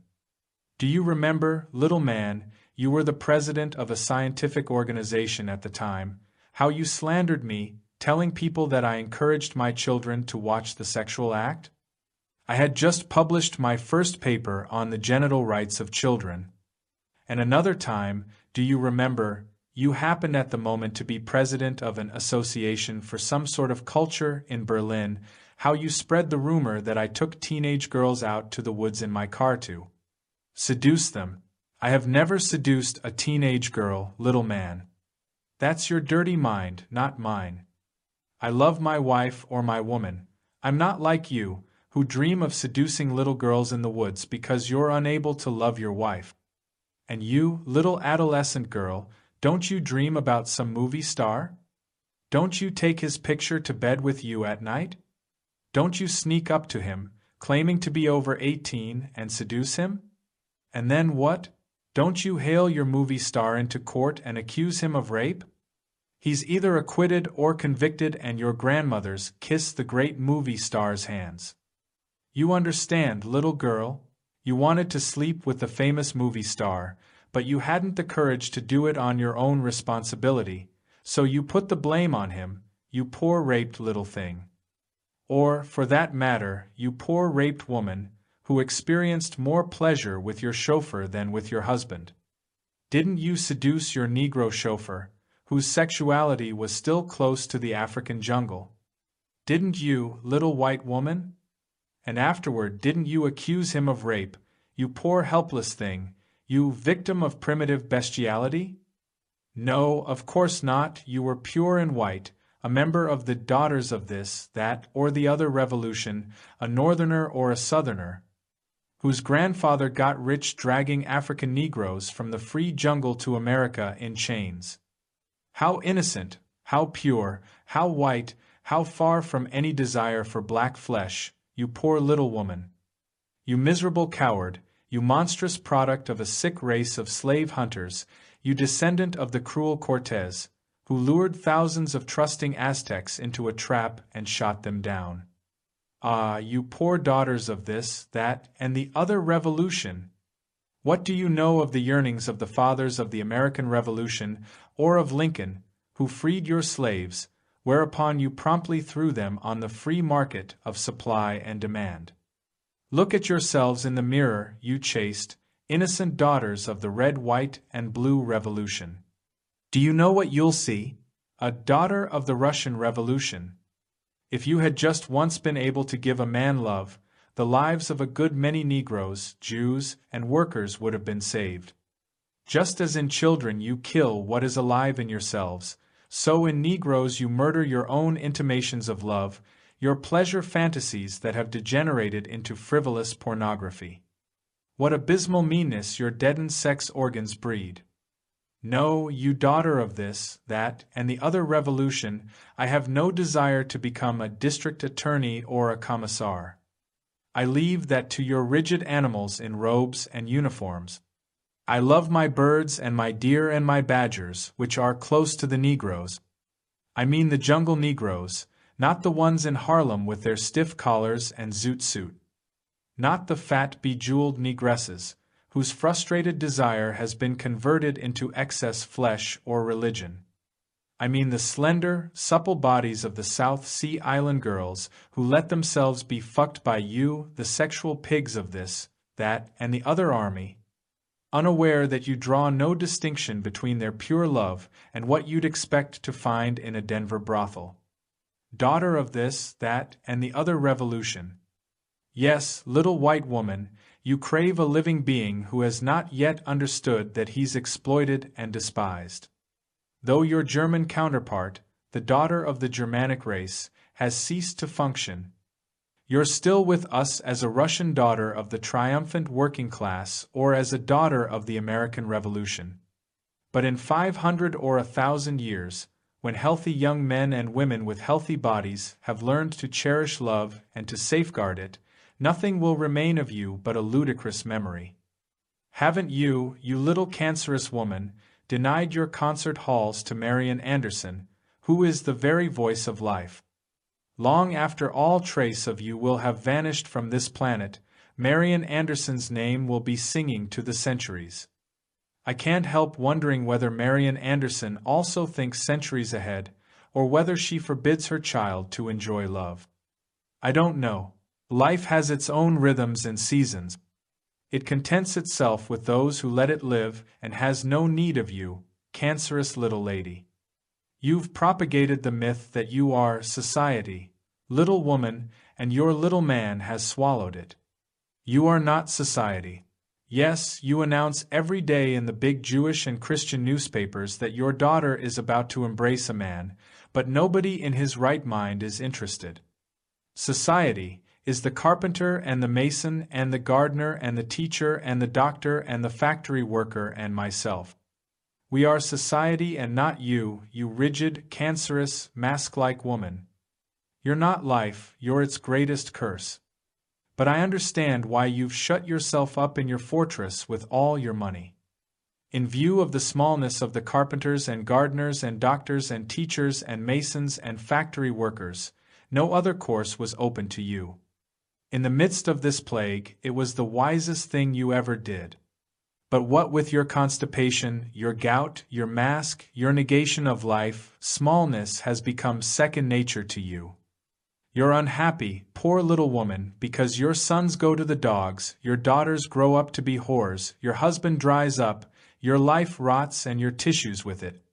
You can't tell me any fairy tales, little daughter of the revolution. I've seen you naked. You've always been a coward, daughter of this, that, and the other revolution.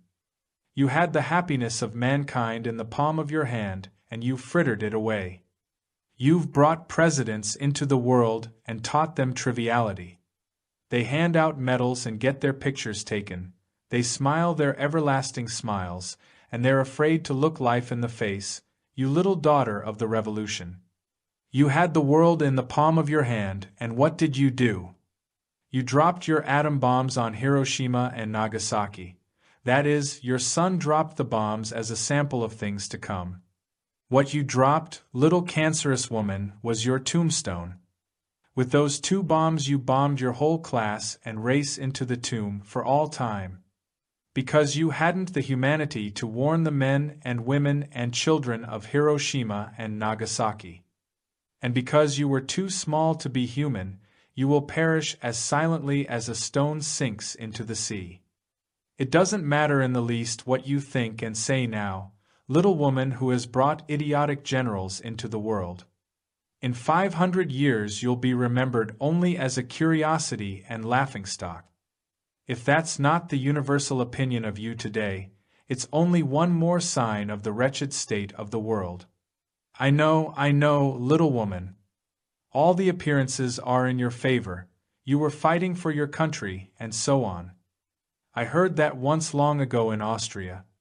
Did you ever hear a Vienna hack driver shouting, "Long live my emperor"? No, it doesn't matter. Just listen to yourself. It's the same tune. No, little woman, I'm not afraid of you. You can't do anything to me. I know your son-in-law is a district attorney or your nephew is a tax collector in my town. You ask him to tea and slip in an indignant word about me. He's eager for a promotion and looking for a victim, somebody he can sacrifice to law and order. I know how it's done, but that won't save you, little woman. My truth is stronger than you. He's biased. He's a fanatic. Haven't I any function in society at all? I've only told you in what ways you are small and mean, little man and little woman. I haven't said a word about your usefulness or importance. Do you think I'd risk my life talking to you if you weren't important? Your importance, your enormous responsibility, makes your meanness all the more monstrous. You're said to be stupid. I say you're shrewd but cowardly. You're said to be the manure needed to fertilize human society. I say you're the seed. It is said that culture requires slaves. I say that no cultured society can be built with slaves. This terrible 20th century has made all cultural theories from Plato down seem ridiculous. Little man, there has never been a human culture. We're barely beginning to understand the awful deviation and pathological degeneration of the human animal. This appeal to the little man or anything else that can be said on the subject today, however wise and well-intentioned, bears no more resemblance to the culture that will develop in 1,000 or 5,000 years than does the first wheel contrived thousands of years ago to a modern diesel locomotive. Your thinking is short-sighted, little man. You can see no farther than from breakfast to lunch. You must learn to think backward and forward over the centuries. You must learn to think in terms of life as a whole, of your development from the first plasmatic flake to the human animal who walks upright but continues to think in twists and turns. Because you have no memory for things that happened 10 or 20 years ago, you're still mouthing the same nonsense as 2,000 years ago. Worse, you cling with might and main to such absurdities as race, class, nation, and the obligation to observe a religion and repress your love. You're afraid to acknowledge the depth of your wretchedness. From time to time you lift your head out of the muck and shout hurrah. A frog croaking in a swamp is closer to life. Why don't you save me from the muck? Why don't you attend my party meetings and political conferences? You're a renegade. In former days you fought and suffered and made sacrifices for me. Now you insult me. I can't save you from the muck. Only you can do that. I've never participated in party meetings or political conferences because all they do is shout, "Down with the main point," and hurrah for incidentals. It's true that I fought for you for 25 years at the sacrifice of my family life and professional security. I gave your organizations a lot of money and took part in your demonstrations and hunger marches. It's true that as a physician I gave you thousands of hours of my time without pay, and it's true that I was driven from country to country for you and often in your stead. While you were shouting hurrah at the top of your lungs, I was literally ready to die for you. In the struggle against the political plague, I drove you around in my car, though I myself was threatened with the death penalty. In demonstrations, I helped to protect your children against the assaults of the police. I spent all my money setting up mental health clinics where you could go for help and advice. But all you did was take. You never gave anything in return. You wanted only to be saved, and in 30 dreadful plague years you never had one fruitful idea. And when the Second World War was over, you were right back where you were when it started, a little further to the left or right. But you hadn't advanced a single millimeter. You frittered away the great French liberation, and you transformed the still greater Russian liberation into the world's greatest nightmare. Your failure, your terrible failure, which only great, lonely hearts can understand without anger or contempt, has driven to despair all those who were prepared to make every sacrifice for you. For in all those terrible years, in that murderous half-century, not a single reasonable, salutary word came out of your mouth, but only slogans. From time to time you lift your head out of the muck and shout hurrah. Still, I didn't lose heart, because in the meantime I had gained a better and deeper understanding of your sickness. I knew that you couldn't have thought or acted any differently. I recognized your panic fear of everything that's alive in you. It's that fear which always leads you astray, even when you've made a good start. You simply fail to realize that hope must spring from your own understanding. You pump hope only into yourself, never out of yourself. That, little man, is why, considering the utter rottenness of your own world, you call me an optimist. Yes, I am optimistic, full of the future. How is that possible? I'll tell you. As long as I cared about you, your obstinacy struck me one blow after another. 1,000 times I forgot how you had rewarded me for helping you, and 1,000 times you reminded me that you were sick. Then one day I opened my eyes and looked you straight in the face. At first I felt a surge of contempt and hatred. But little by little I learned to let my understanding of your sickness counteract my hatred and contempt. After that I was no longer angry at you for making such a mess of the world in your first attempts at world leadership. It became clear to me that just this was bound to happen, because for thousands of years you had been prevented from living in any true sense. Then one day I opened my eyes and looked you straight in the face. My dear little man, I was discovering the functional law of life while you were shouting from the rooftops, "He's crazy!" At that time you happened to be a little psychiatrist with a past in the youth movement and, due to your impotence, a cardiac future. Later on you died of a broken heart, for no man can steal or slander with impunity, not if he has an ounce of integrity. And that you had tucked away in a corner of your soul. When you thought I was done for, you ceased to be my friend and became my enemy. You tried to give me the coup de grace because, though you knew I was right, you were unable to keep pace with me. And then when I bobbed up like a jumping jack, stronger, more clear-sighted, more resolute than ever, you died of fright. Before you died, you saw that I had leaped headlong over towering barriers, some of which you yourself had raised in your desire to destroy me. Didn't you, in your pussyfooting organization, pass off my teachings as your own? I assure you that the honest members were aware of this. I know because they told me. Underhanded tactics, little man, can only bring you to your grave before your time. It's dangerous to be with you. In your company a man cannot remain faithful to the truth without fear of calumny and violence. That's why I withdrew, not, I repeat, from your future but from your present, not from your humanity but from your inhumanity and meanness. I'm still prepared for any sacrifice, but only for life, not for you, little man. It was only recently that I saw the enormous mistake I made 25 years ago. I had been devoting my life to you in the belief that you were life, that you were hope and integrity, that you were the future. Many true and upright men have sought life in you, and all have perished.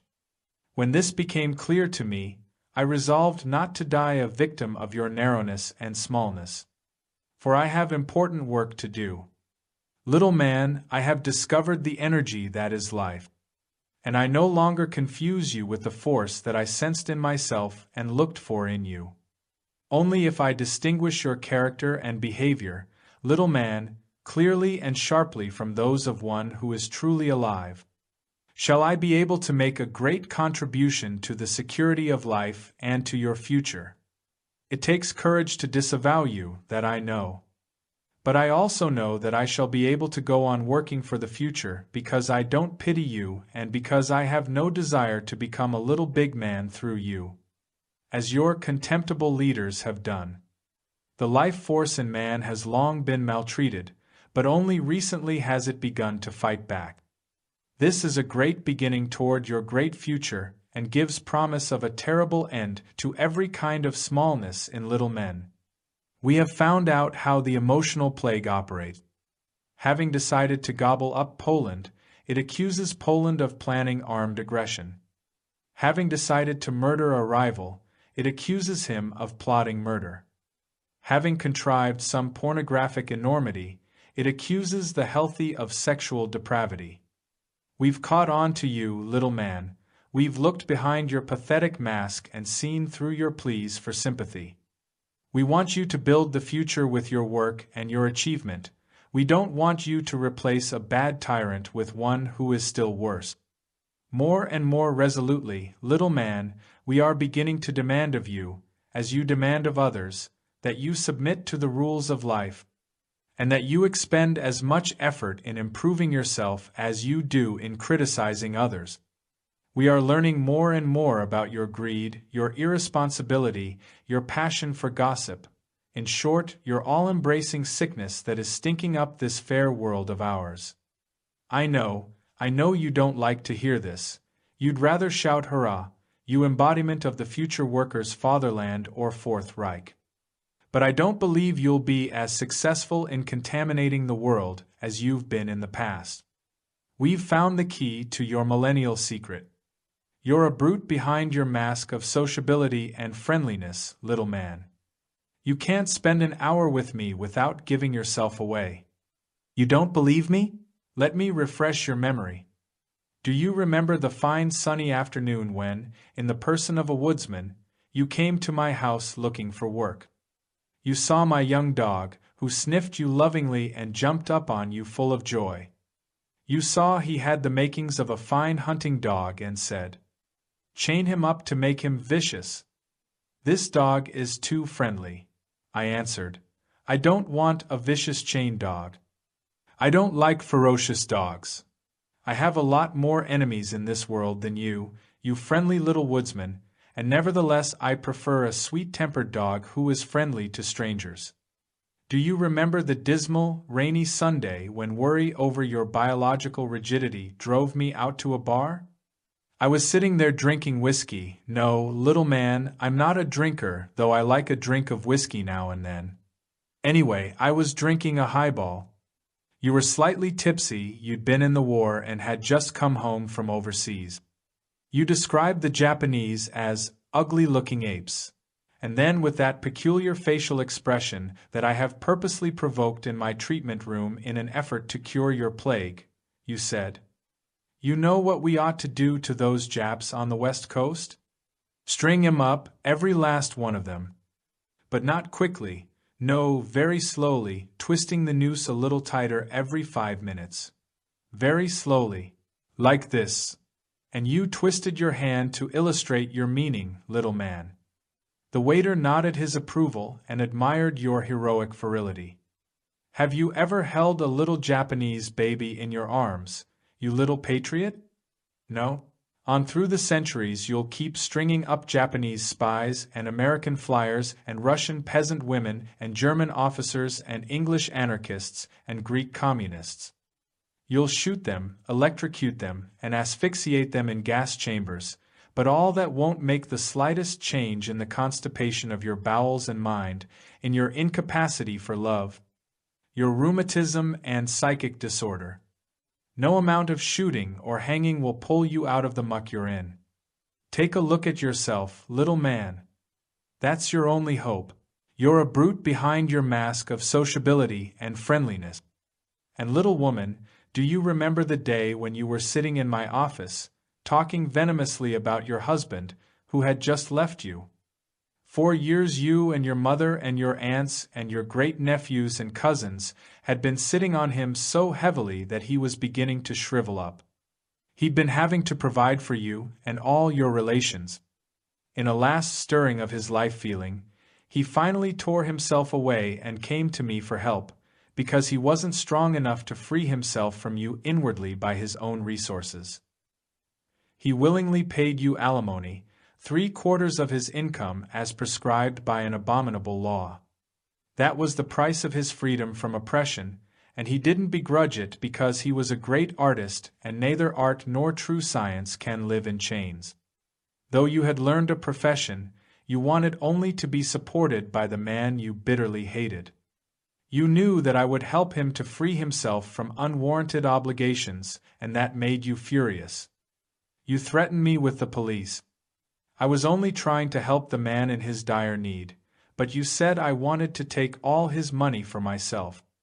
In other words, poor little woman, you credited me with your evil intentions. It never occurred to you to develop your aptitude for your profession. That would have made you independent of the man for whom you had long had no other feeling than hate.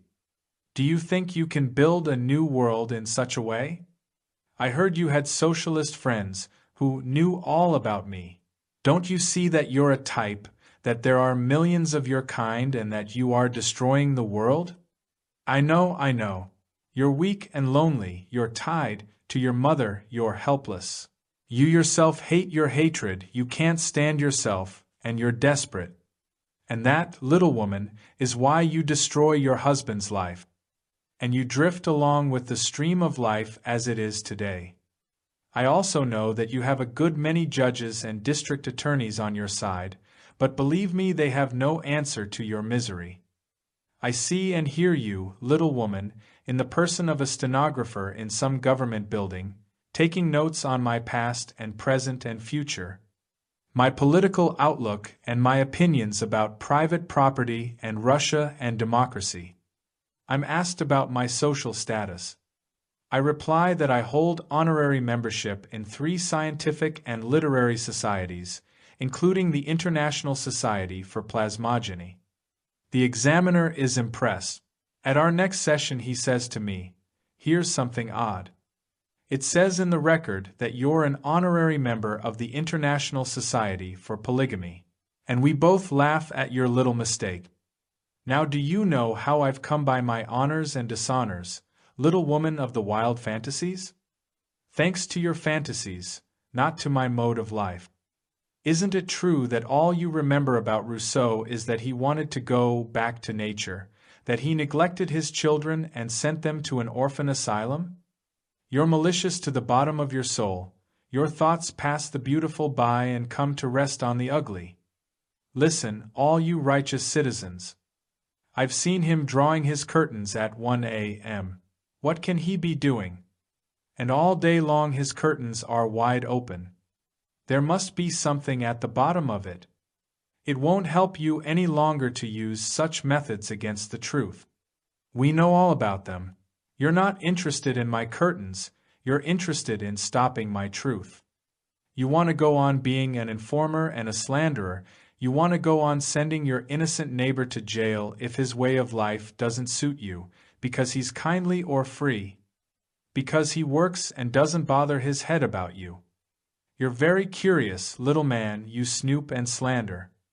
Luckily for you, the police never inform on their informers.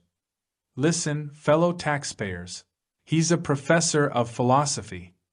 A great university wants to employ him to instruct the young. It's an outrage. Down with him. Hurrah for the taxpayers. Let them decide who is to teach and who isn't. Whereupon your righteous housewife, also a taxpayer, sends in a petition against this teacher of truth, and he doesn't get the job. Little housewife and taxpayer, righteous mother of patriots, you have proved more powerful than 4,000 years of philosophy and science. But we're beginning to understand you. And sooner or later your righteous machinations will be stopped. Listen, listen, ye faithful guardians of public morality. There, around the corner, a mother is living with her daughter. The daughter has a boyfriend who goes to see her late at night. Have the mother arrested for procuring. Call the police. In the interests of morality, law, and order. Moralist checking up on orgone energy. And this mother is punished because you prurient little man, go poking your nose into other people's beds. You've shown yourself up. We know the motive behind your morality, law, and order. Aren't you always trying to make passes at waitresses? Yes, we want our sons and daughters to enjoy their love openly and not, as you would like them to, in dark corners. We honor those courageous fathers and mothers who understand their adolescent sons' and daughters' love, and protect it. Such mothers and fathers are the seed from which will grow the generations of the future, healthy in body and mind, untainted by your scatological fantasies. You little impotent man of the 20th century. Listen, fellow citizens, have you heard the latest? He's a homosexual.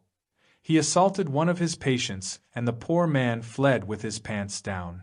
Admit that you drool with lust as you tell this true story. Do you know where it came from?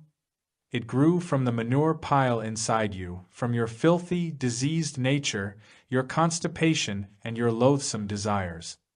I've never had homosexual desires, like you, little man. I've never wanted to seduce little girls, like you, little man. I've never raped a woman, like you, little man, and I've never suffered from constipation, like you, little man. I've never embraced a woman unless she wanted me and I wanted her, and I've never stolen love, like you, little man. I've never exhibited myself in public as you do, little man, and I haven't got a scatological imagination, like you, little man. Have you heard about this? He molested his secretary so much that she ran out on him. He'd been living alone with her in the same house. His curtains were drawn and the light was on in his room until 3 a.m. You said that La Mettrie was a voluptuary who choked to death on a pasty. The spittle ran down your jowls as you spoke of Crown Prince Rudolph's morganatic marriage.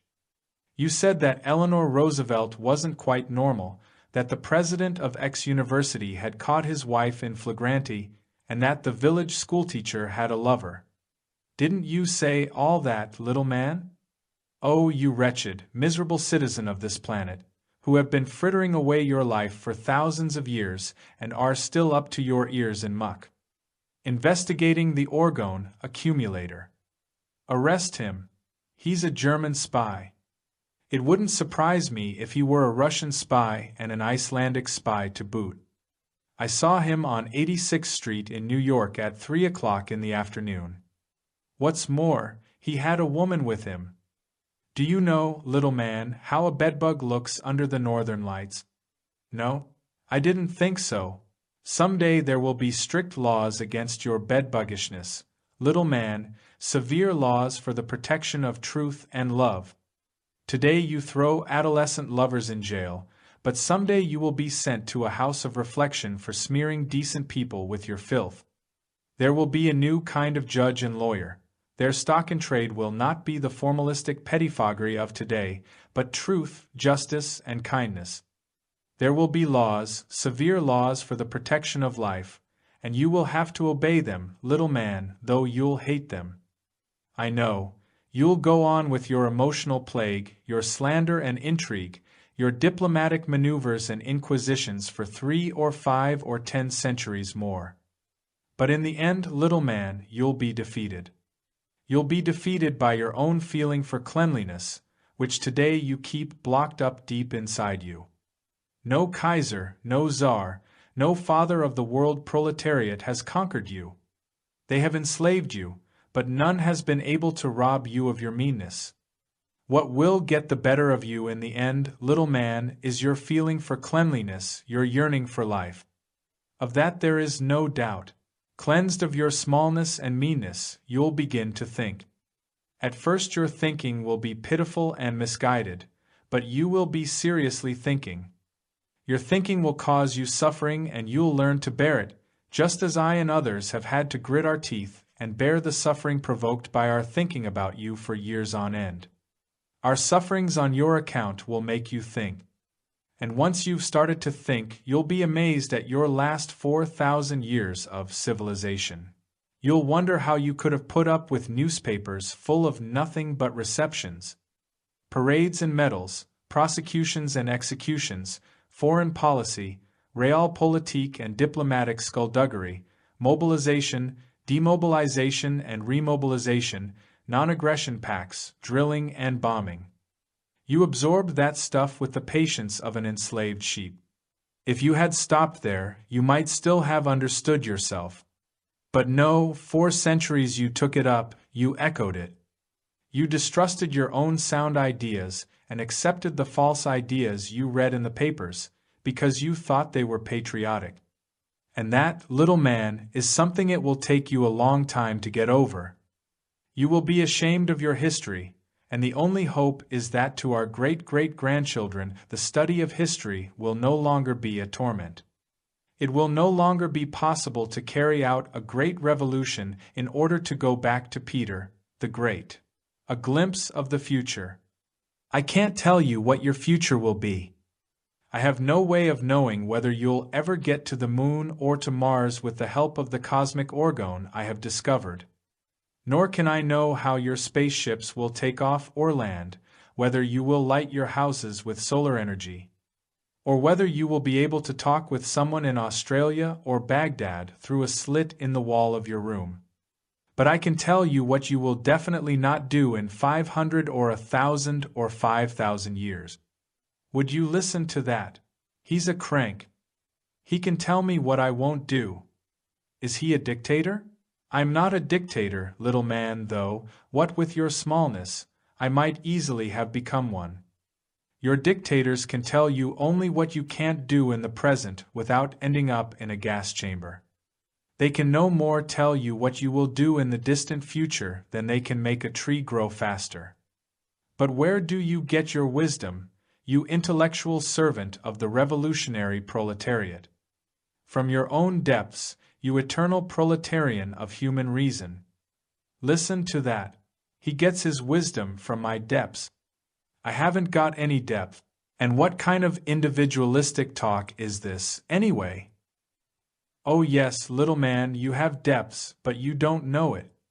You're afraid, mortally afraid of your depths. That's why you neither feel them nor see them. That's why your head swims when you look into the depths, why you reel as if you were on the edge of a precipice. You're afraid of falling and losing your special character. Because, try as you will to find yourself, it's always the same cruel, envious, greedy, thieving little man that turns up. I wouldn't have written this long appeal to you, little man, if you didn't have deep depths. And I know these depths in you, little man, because in my work as a physician I discovered them when you came to me with your affliction. Your depths are your great future.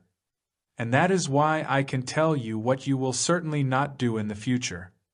A time will come when you won't even understand how you were able, in these 4,000 years of unculture, to do all the things you have done. Now will you listen to me? Why shouldn't I listen to a nice little utopia? In any case, nothing can be done about it, my dear doctor. I'll always be the little man of the people with no opinion of my own. And anyway, who am I to? Just be still. You're hiding behind the myth of the little man, because you're afraid of getting into the stream of life and of having to swim, if only for the sake of your children and grandchildren. All right.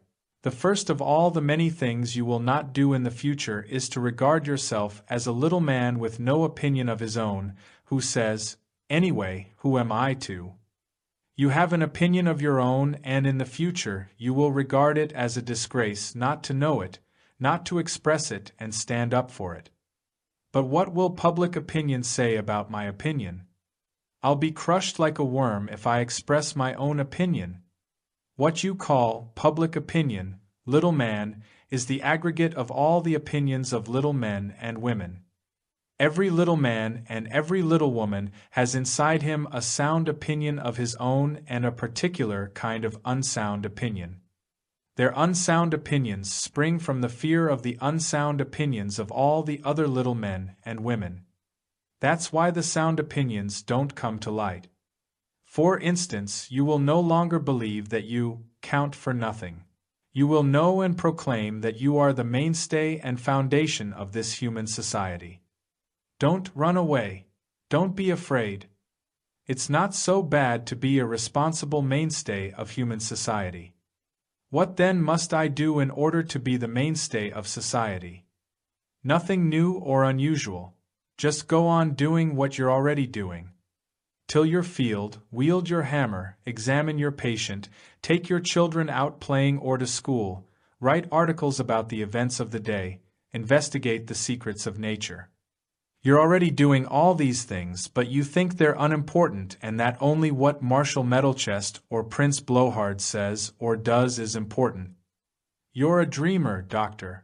Don't you see that Marshal Metalchest and Prince Blowhard have the soldiers and the arms needed to make war, to mobilize me for their war, and to blow my field, my factory, my laboratory, or my office to pieces? You get yourself mobilized, your field and your factory are blown to pieces because you shout hurrah, hurrah when they mobilize you and blow your factory and field to pieces. Prince Blowhard would have neither soldiers nor arms if you really knew that a field was for growing wheat and a factory for making furniture or shoes. That fields and factories were not made to be blown to pieces, and if you stood foursquare behind your knowledge. Your Marshal Metalchest and your Prince Blowhard don't know these things. They themselves don't work in a field, factory, or office. They think you work not to feed and clothe your children, but for the grandeur of the German or the workers' fatherland. Then what should I do? I hate war. My wife cries her heart out when I'm drafted. My children starve when the proletarian armies occupy my land. Corpses pile up by the millions. All I want to do is till my field and play with the children after work, love my wife at night, and dance, sing, and make music on holidays. What should I do? Just go on doing what you've been doing and wanting to do all along. Work, let your children grow up happily, love your wife at night. If you stuck to this program knowingly and single-mindedly, there would be no war. Your wife wouldn't be fair game for the sex-starved soldiers of the workers' fatherland, your orphan children wouldn't starve in the streets. And you yourself wouldn't end up staring glassy-eyed at the blue sky on some far-off field of honor. But supposing I want to live for my work and my wife and my children, what can I do if the Huns or Germans or Japanese or Russians or somebody else marches in and forces me to make war? I have to defend my house and home, don't I? Right you are, little man. If the Huns of any nation attack you, you've got to pick up your gun. But what you fail to see is that the Huns of all nations are simply millions of little men like yourself who persist in shouting hurrah. Hurrah when Prince Blowhard, who doesn't work, calls them to the colors, little men like yourself who believe that they count for nothing and ask, who am I to have an opinion of my own? If once you knew that you do count for something, that you do have a sound opinion of your own, that your field and factory are meant to provide for life and not for death, then, little man, you yourself would be able to answer the question you've just asked. You wouldn't need any diplomats. You'd stop shouting hurrah, hurrah, and laying wreaths on the tomb of the unknown soldier. I know your unknown soldier, little man. I got acquainted with him when I was fighting my mortal enemy in the mountains of Italy. He's the same little man as yourself, who thought he had no opinion of his own. Instead of laying your national consciousness at the feet of your Prince Blowhard or your Marshal of the world proletariat to be trampled on, you'd oppose them with your consciousness of your own worth and your pride in your work. You'd be able to get acquainted with your brother, the little man in Japan, China, and every other Hun country, to give him your sound opinion of your function as a worker, doctor, farmer, father, and husband, and convince him in the end that to make war impossible, he need only stick to his work and his love. Who am I to have an opinion of my own? That's all very well and good. But now they've made these atom bombs. A single one of them can kill hundreds of thousands of people. Use your head, little man. Do you think Prince Blowhard makes atom bombs? No, they're made by little men who shout hurrah, hurrah, instead of refusing to make them. You see, little man, it all boils down to one thing, to you and your sound or unsound thinking. And you, the most brilliant scientist of the 20th century, if you were not a microscopically little man, you'd have thought in terms of the world and not of any nation. Your great intellect would have shown you how to keep the atom bomb out of the world. Or if the logic of scientific development made such an invention inevitable, you'd have brought all your influence to bear to prevent it from being used. You're caught in a vicious circle of your own making, and you can't get out of it because your thought and vision have taken the wrong direction. You comforted millions of little men by telling them your atomic energy would cure their cancer and rheumatism, though you were well aware that this was impossible, that you had devised an instrument of murder and nothing else. You and your physics have landed in the same blind alley. You know it, but you won't admit it. You're finished, now and for all time. I've offered you the curative powers of my cosmic energy, little man. You know it, I've told you so very plainly. But you keep silent, you go on dying of cancer and a broken heart, and on your very deathbed you cry out, "Long live culture and technology!" I tell you, little man, that you've dug your own grave with your eyes open. You think the new era of atomic energy has dawned. It has dawned all right, but not in the way you think. Not in your inferno, but in my quiet, industrious workshop in a far corner of America. It is entirely up to you, little man, whether or not you go to war. If you only knew that you're working for life and not for death. If you only knew that all little men on this earth are exactly like yourself, for better or worse. Someday, how soon depends exclusively on you, you'll stop shouting hurrah, hurrah. You'll stop tilling fields and operating factories that are slated for destruction. Someday, I say, you'll no longer be willing to work for death, but only for life. Should I declare a general strike? I'm not so sure. Your general strike is a poor weapon. You'll be accused, and rightly so, of letting your own women and children starve. By going on strike, you will not be demonstrating your high responsibility for the weal or woe of your society. Striking is not working. I've told you that someday you would work for life, not that you'd stop working. If you insist on the word strike, call it a working strike. Strike by working for yourself, your children, your wife or woman, your society, your product, or your farm. Make it plain that you have no time for a war, that you have more important things to do. Outside every big city on earth, mark off a field, build high walls around it, and there let the diplomats and marshals of the earth shoot each other. That's what you could do, little man, if only you'd stop shouting hurrah, hurrah, and stop believing that you're a nobody without an opinion of your own. It's all in your hands, little man. Not only your hammer or stethoscope, but your life and your children's lives. You shake your head. You think I'm a utopian, if not a red. You ask me, little man, when you will have a good, secure life. The answer is alien to your nature. You'll have a good, secure life when being alive means more to you than security, love more than money, your freedom more than public or partisan opinion. When the mood of Beethoven's or Bach's music becomes the mood of your whole life, you have it in you, little man, somewhere deep down in a corner of your being. When your thinking is in harmony, and no longer in conflict with your feelings, when you've learned to recognize two things in their season, your gifts and the onset of old age. When you let yourself be guided by the thoughts of great sages and no longer by the crimes of great warriors. When you cease to set more store by a marriage certificate than by love between man and woman, when you learn to recognize your errors promptly and not too late, as you do today.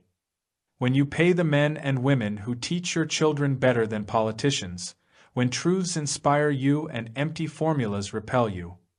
When you communicate with your fellow workers in foreign countries directly, and no longer through diplomats.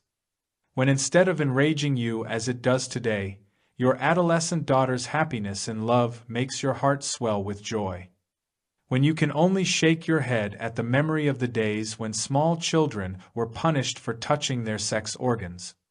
When the human faces you see on the street are no longer drawn with grief and misery but glow with freedom, vitality, and serenity.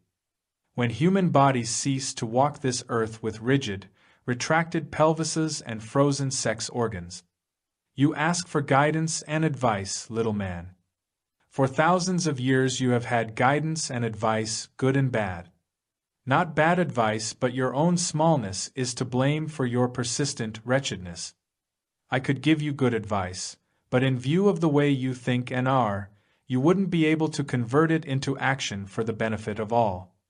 If, for instance, I advised you to put an end to all diplomacy and replace it by your professional and personal brotherhood with all the shoemakers, blacksmiths, carpenters, mechanics, engineers, physicians, educators, writers, administrators, miners, and farmers of England, Germany, Russia, the United States, Argentina, Brazil, Palestine, Arabia, Turkey, Scandinavia, Tibet, Indonesia, and so on, to let all the shoemakers in the world confer on the best way of providing the children of China with shoes. To let all the miners work out the best way of preventing human beings all over the world from suffering from cold. To let the educators of all countries and nations determine the best way of safeguarding the world's children against impotence and psychic disorder in later life, and so on. What would you do, little man, if confronted with these self-evident truths? Assuming for the moment that you didn't have me locked up as a red, you would reply in person or through some spokesman of your party, church, trade union, or government.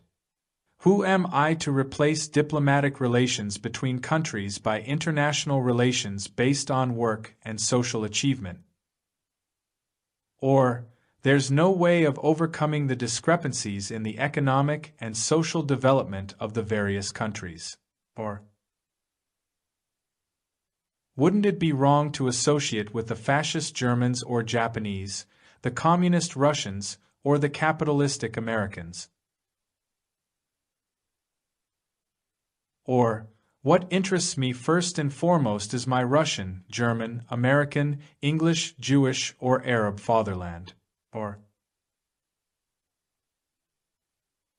it's all I can do to manage my own life and get along with my garment workers' union.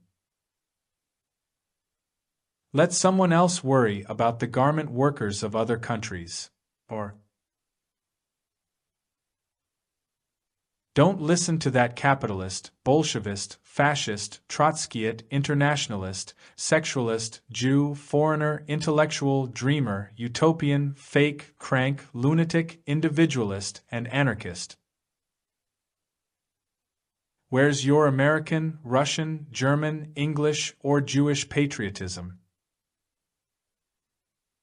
You would undoubtedly use one of these statements, or another of the same sort, as an excuse for shirking your responsibility for human communication. Am I then utterly worthless? You don't give me credit for 1 ounce of decency. You make hash out of me, but look here. I work hard, I support my wife and children, I try to lead a good life, I serve my country. I can't be as bad as all that. I know you're a decent, industrious, cooperative animal, comparable to a bee or an ant. All I've done is to lay bare the little man in you, who has been wrecking your life for thousands of years. You are great, little man, when you're not mean and small. Your greatness, little man, is the only hope we have left. You're great when you attend lovingly to your trade, when you take pleasure in carving and building and painting, in sowing and reaping, in the blue sky and the deer and the morning dew. In music and dancing, in your growing children, and in the beautiful body of your wife or husband. When you go to the planetarium to study the stars, to the library to read what other men and women have thought about life. You're great when your grandchild sits on your lap and you tell him of times long past and look into the uncertain future with his sweet, childlike curiosity.